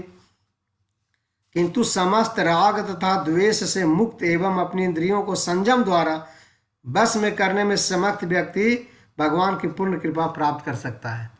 भगवान बोले कि जो व्यक्ति अपने इंद्रियों पर नियंत्रण नहीं कर पाता, उसको तो इस भवकूप में रहना है, बने रहना है इस संसार में। लेकिन जो अपने राग और द्वेष, जो इससे मुक्त हो जाता है, इंद्रियों को अपने बस में कर लेता है, वही व्यक्ति के ऊपर भगवान की कृपा होती है, वही व्यक्ति भगवान का कृपा प्राप्त करता है। प्रसादे सर्व दुखा नाम हानि रस्योपजायते प्रसंचेत सोहियसी बुद्धि पर्यवतिष्ठते। इस प्रकार से कृष्ण भावनामृत में तुष्ट व्यक्ति के लिए संसार में तीनों ताप नष्ट हो जाते हैं, और ऐसी तुष्ट चेतना होने पर उसकी बुद्धि शीघ्र स्थिर हो जाती है। तो भगवान कहते हैं कि जो व्यक्ति विषयों को देखता है, संसार के आनंद को देखता है, तो देख के काम उत्पन्न होता है, क्रोध होता है, मोह उत्पन्न होता है, बुद्धि उसकी नाश हो जाती है और गलत कार्य करके इसी संसार में बने रहता है। दूसरे तरफ जो व्यक्ति कृष्ण भावनामृत होकर भगवान से जुड़ता है, उसकी बुद्धि सही सलाह देती है, साथ साथ वो इंद्रियों पे भी नियंत्रण पाता है, और उस व्यक्ति के लिए संसार में तीनों ताप विचलित नहीं कर पाता, और उसकी बुद्धि हमेशा के लिए स्थिर हो जाती है। नास्तिर बुद्धि च युक्तस्य न च युक्तस्य भावना न च अभावयतः शांति अशांतस्य कुतः सुखम। तो शांति का परिभाषा, सुख का परिभाषा भगवान बता रहे हैं इस श्लोक में। इस संसार में कौन व्यक्ति सुखी रह सकता है? जिसका मन में शांति है। मन में शांत नहीं है, मन में शांति नहीं है, मन शांत नहीं है, तो व्यक्ति कभी सुख अनुभव नहीं कर सकता। और ये शांति कैसे आती है? नास्तिर बुद्धि च युक्तस्य, जो कृष्ण भावनामृत में परमेश्वर से संबंधित नहीं है, जो भगवान से नहीं जुड़ता है, उसको बुद्धि भी दिव्य, उसका बुद्धि तो भी दिव्य नहीं होता, और न उसका मन स्थिर होता है। और बुद्धि और मन स्थिर नहीं होने के कारण वो व्यक्ति शांत हो जाता है, और शांत होने के कारण सुख की अनुभूति नहीं होती। तो जो, यानी कहने का मतलब कंक्लूजन है कि जो व्यक्ति कृष्ण भावना से, कृष्ण भक्ति में नहीं जुड़ता, वो कभी सुखी नहीं हो सकता। उसके जीवन में कभी शांति की अनुभूति नहीं हो सकती। ये परम कटु सत्य है। इंद्रियाणि हि चरताम यत मन अनुविधीयते तदस्य हरति प्रज्ञां वायु नावम इव अभ्यसी आम्भसी। जिस प्रकार पानी में तैरती नाव को प्रचंड वायु दूर बहा के ले जाती है, उसी प्रकार विचरणशील इंद्रियों में से कोई एक जिस पर मन निरंतर लगा रहता है, मनुष्य की बुद्धि को हर लेती है। तो भगवान कहते हैं कि देखो, ये मन ऐसा है जैसे थोड़ा सा नाव रखा हुआ है पानी में, और नाव को देखते हैं ना, मल्लाह माझी क्या करता है, उसको एक किनारे एक खूंटा गाड़ के नाव को एक रस्सी से बांध के रखता है कि हवा जोर से आए तो नाव को बहा के नहीं ले जाए।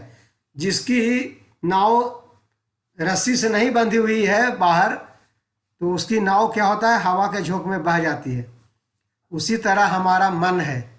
अगर हमारा मन कृष्ण से नहीं बंधा हुआ है तो हमारा मन भी इंद्रियों के बहाव में बह जाता है। सुंदर स्त्री को देख के, किसी धनवान के धन को देख के, किसी ज्ञानी को ज्ञान को देख के, तो इसी तरह से हम भी हमारी बुद्धि को हर लेता है। यानी हमारी बुद्धि जैसे हवा बहा के वायु ले जाती है, जैसे वायु नाव को बहा के ले जाती है, उसी तरह हमारे मन को, हमारी बुद्धि सब बह जाती है गलत डायरेक्शन में। तस्मादस्य महाबाहो निगृहीतानि सर्वश इंद्रियाणि इंद्रियार्थ्य तस्य प्रज्ञा प्रतिष्ठिता।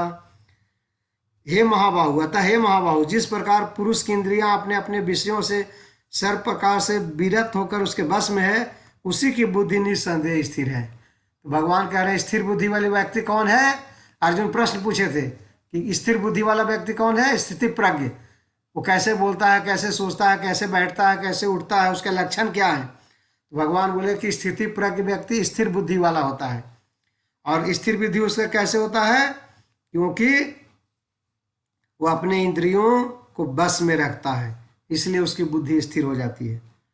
या निशा सर्वभूतानां तस्याम जागृति संयमी यस्याम जागृति भूतानि सा निशा पश्यतो मुने। जो सब जीवों के लिए रात्रि है वह आत्मसंयमी के जागने का समय है, और जो समस्त जीवों के जागने का समय है वह आत्मनिरीक्षक मुनि के लिए रात्रि है। तो भगवान कह रहे हैं कि जो सब जीवों के लिए रात्रि है, दो तरह के लोग होते हैं, है ना।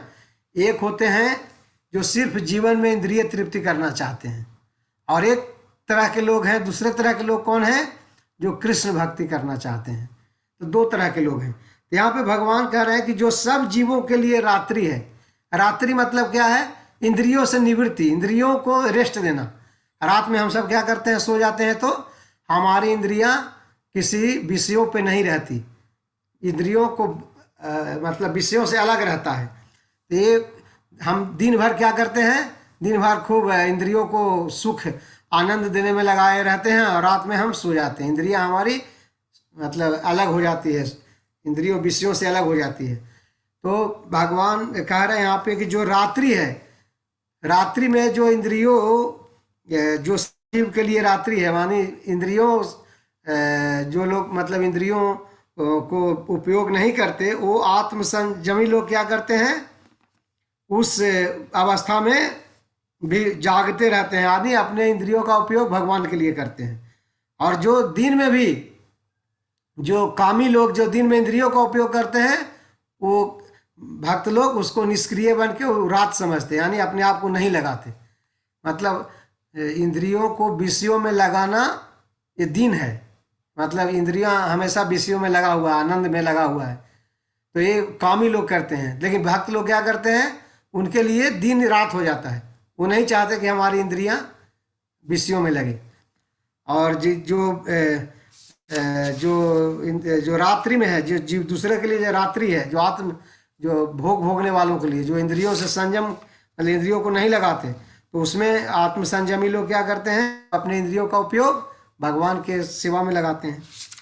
तो इस तरह से आचार्य पूनाम आपुर्य मानम अचल प्रतिष्ठम समुद्रमाप प्रविशन्ति यद्वत् तद्वत् कामायं प्रवसन्ति सर्वे स शान्तिमाप्नोति न काम कामी।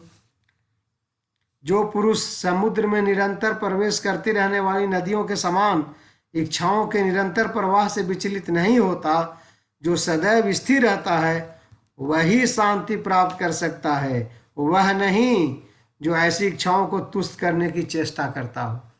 तो हम सब व्यक्ति जीवन में शांति चाहते हैं ना, सब चाहते हैं सुखी हो। तो हम क्या चाहते हैं, सोचते हैं खूब धन कमा लेंगे, खूब और ज़्यादा काम करेंगे तो हम तुष्ट हो जाएंगे। नहीं, ऐसा नहीं है। भगवान कह रहे हैं जैसे नदियाँ बहुत सारे समुद्र में जाती है, बहुत सारी नदियाँ लेकिन समुद्र को कोई प्रभाव नहीं पड़ता, नदियाँ आए नदियाँ नहीं आए, समुद्र अपना स्थिति में बनाए रहता है। उसी तरह हमें जीवन में, हमारे जीवन में चाहे जितनी बाधा आए, हमारे जीवन में चाहे जितना मतलब सुख सुख भोगने का अवसर प्राप्त आए, हमें उसको उसे नियंत्रित करना है, अपनी इच्छाओं को नियंत्रित करना है, उसमें लगाना नहीं है। और जो व्यक्ति इसमें लगाने का प्रयास करता है इंद्रियों को, वो उसमें अपने विषयों में वो शांति प्राप्त नहीं कर सकता। शांति कौन प्राप्त करता है? जो इन इच्छाओं को तुष्ट करने की चेष्टा नहीं करता। वो नहीं चाहता कि हमारा इंद्रिया विषयों में लगे, वो हमारा इंद्रिया कहाँ जाए? भगवान की सेवा में लगे। विहाय कामान्य सर्वान् पुमान् चरति निस्पृह निर्ममो निरहं सा शांतिमधिगच्छति। जिस व्यक्ति ने इंद्रिय तृप्ति की समस्त इच्छाओं का परित्याग कर दिया है, जो इच्छाओं से रहित रहता है और जिसने सारी ममता त्याग दी है तथा अहंकार से रहित है, वही वास्तविक शांति को प्राप्त कर सकता है। भगवान ने निर्णय क्या बताया? वास्तविक शांति किसको प्राप्त होगी? जो इंद्रियों की इच्छा का परित्याग कर दिया हो। मतलब संसार की कोई इच्छा नहीं है। ऐसा नहीं कि हम खाना नहीं खाएं, लेकिन सिर्फ ये इच्छा करना कि हमें अच्छा खाना खाना है, इसका परित्याग करना है। खाना खाना है जीवन निर्वाह के लिए, लेकिन ऐसा इच्छा नहीं करना है कि हमें आनंद लेने के लिए खाना है, वैरायटी वैरायटी, वो नहीं। तो भगवान कह रहे हैं कि जिसने अपनी इंद्रिय इच्छा की समस्त कामनाओं को परित्याग कर दिया है, अहंकार ममता सब त्याग दिया है, वही जीवन में शांति प्राप्त कर सकता है। और आज का लास्ट श्लोक है, इसको करके हम लोग फिर और 1-2 मिनट चर्चा करेंगे। ऐसा ब्राह्मी स्थिति पार्थ नयनाम प्राप्य विमुह्यति स्थित्वा असयाम अंतकाले अपि ब्रह्म निर्वाणम ऋक्षति। यह आध्यात्मिक तथा ईश्वरीय जीवन का पथ है जिसे प्राप्त करके मनुष्य मोहित नहीं होता। यदि कोई जीवन के अंतिम समय में भी इस तरह स्थित हो तो वह भगवत धाम प्रवेश कर सकता है। तो भगवान ने गारंटी दे दी।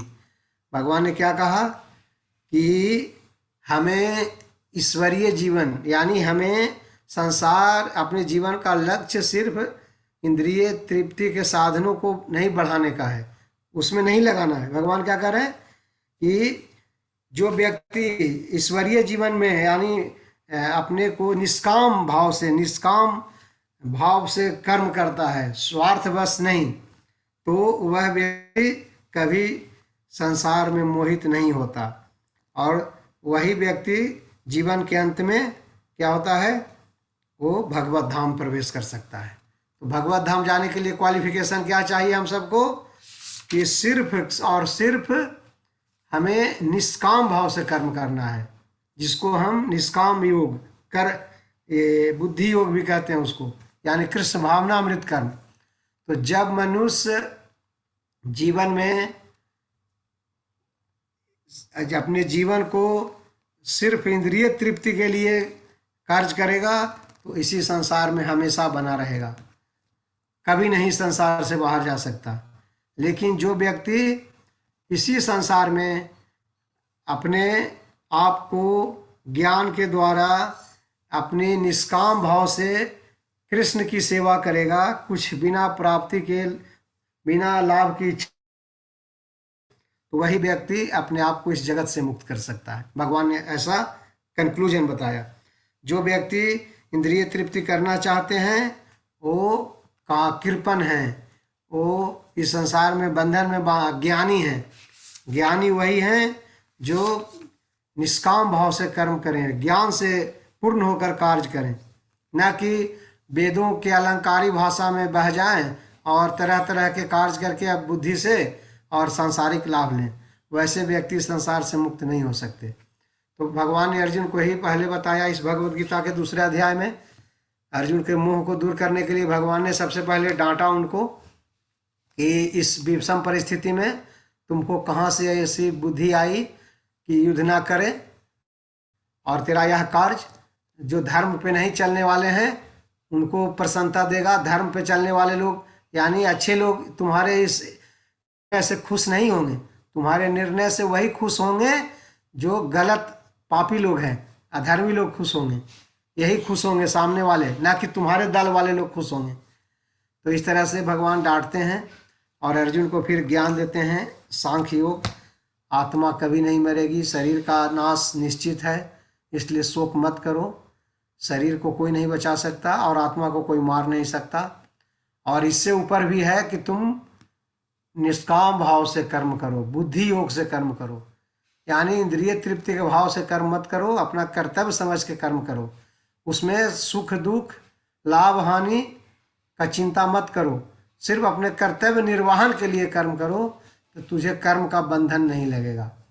और इस जगत में हमारे अच्छे कर्म और बुरे कर्म दोनों ही बंधन में बांधता है। तो ये अच्छे कर्म और बुरे कर्म दोनों का भोग भोगना पड़ता है। तो हमें दोनों कर्मों से कैसे निवृत्ति मिलेगी? जब हम कृष्ण भावना में जुड़कर कार्य करेंगे, तभी हमें जीवन में पुण्य कर्म और पापमय कर्म का फल दोनों से हमें मुक्ति मिलेगी, और तब हम भगवत धाम जाने के योग बन पाएंगे। हरे कृष्णा। तो इस तरह से यह सार भगवान ने भगवत गीता के पूरे निष्कर्ष इसमें बता दिया, और इसी का विस्तार में ज्ञान अब आगे कर्म योग, ध्यान योग, ज्ञान योग, जो भी भक्ति योग है, और विस्तार से चर्चा है। संक्षिप्त ज्ञान है गीता का सार, इसलिए इसको बोलते हैं, इसको सांख्य योग भी कहते हैं, क्योंकि 3/4 श्लोकों में भगवान सिर्फ यही एक अर्जुन को बता रहे हैं कि तुम शरीर की चिंता मत करो, शरीर का नाश निश्चित है, आत्मा का नाश कभी नहीं होता। तो आत्मा और शरीर का विश्लेषण यानी अध्ययन जो है वही सांख्य योग कहलाता है। आत्मा के बारे में, आत्मा कभी नहीं जन्म लेती, न कभी मरती है, न इसको अस्त्र शस्त्र काट सकता है, न आग जला सकता है, न हवा सुखा सकता, न पानी भिगो सकता। ये हर जगह है, सर्वगता स्थानु, हर जगह है, अचल है, इसको मूव नहीं कर सकते, ये अपने आप मूव होती है। तो ये सब आत्मा का बारे में। शरीर, जैसे हम शरीर अपने कपड़े को फटे त्याग देते हैं, उसी तरह आत्मा भी इस जर्जर शरीर को त्याग देती है, दूसरा शरीर धारण कर लेती है, दूसरा कपड़ा पहन लेती है आत्मा। तो इस शरीर का नाश निश्चित है। जातव्य ही ध्रुवो मृत्यु जन्म ध्रुवम जन्म मृतस्य च तस्मात् अपरिहार्य अर्थे न तुम सोची तुम रहसी। जिसने जन्म लिया उसकी मृत्यु निश्चित है, मृत्यु के बाद पुनर्जन्म भी निश्चित है। तो शरीर का जन्म मृत्यु निश्चित है, आत्मा की जन्म मृत्यु निश्चित नहीं है। ये भगवान ने बताया, और लास्ट में इससे भी ऊपर है कि अपने कर्तव्य का निर्वाह करो, लेकिन निष्काम भाव से कर्म करो, तो ये संसार में नहीं बंधोगे। हरे कृष्णा। किन्हीं का कोई प्रश्न है तो पूछ सकते हैं, क्योंकि टाइम अब 2 घंटा हो गया है। तो अगर हो कोई प्रश्न है, शंका है, तो मैं आपको प्रश्न का जवाब देने का प्रयास करूंगा। किन्हीं भक्त का मैं पहले आपको अनम्यूट करता हूँ, शायद सबको म्यूट करके रखा था। हरे कृष्णा, 1 मिनट।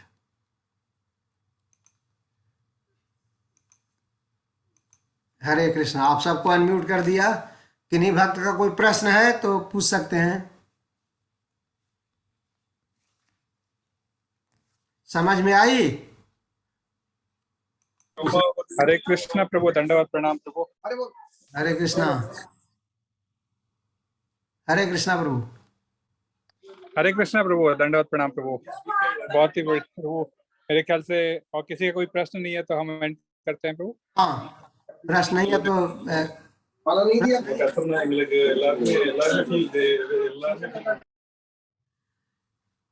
हरे कृष्णा। यहाँ पे समाप्त करते हैं।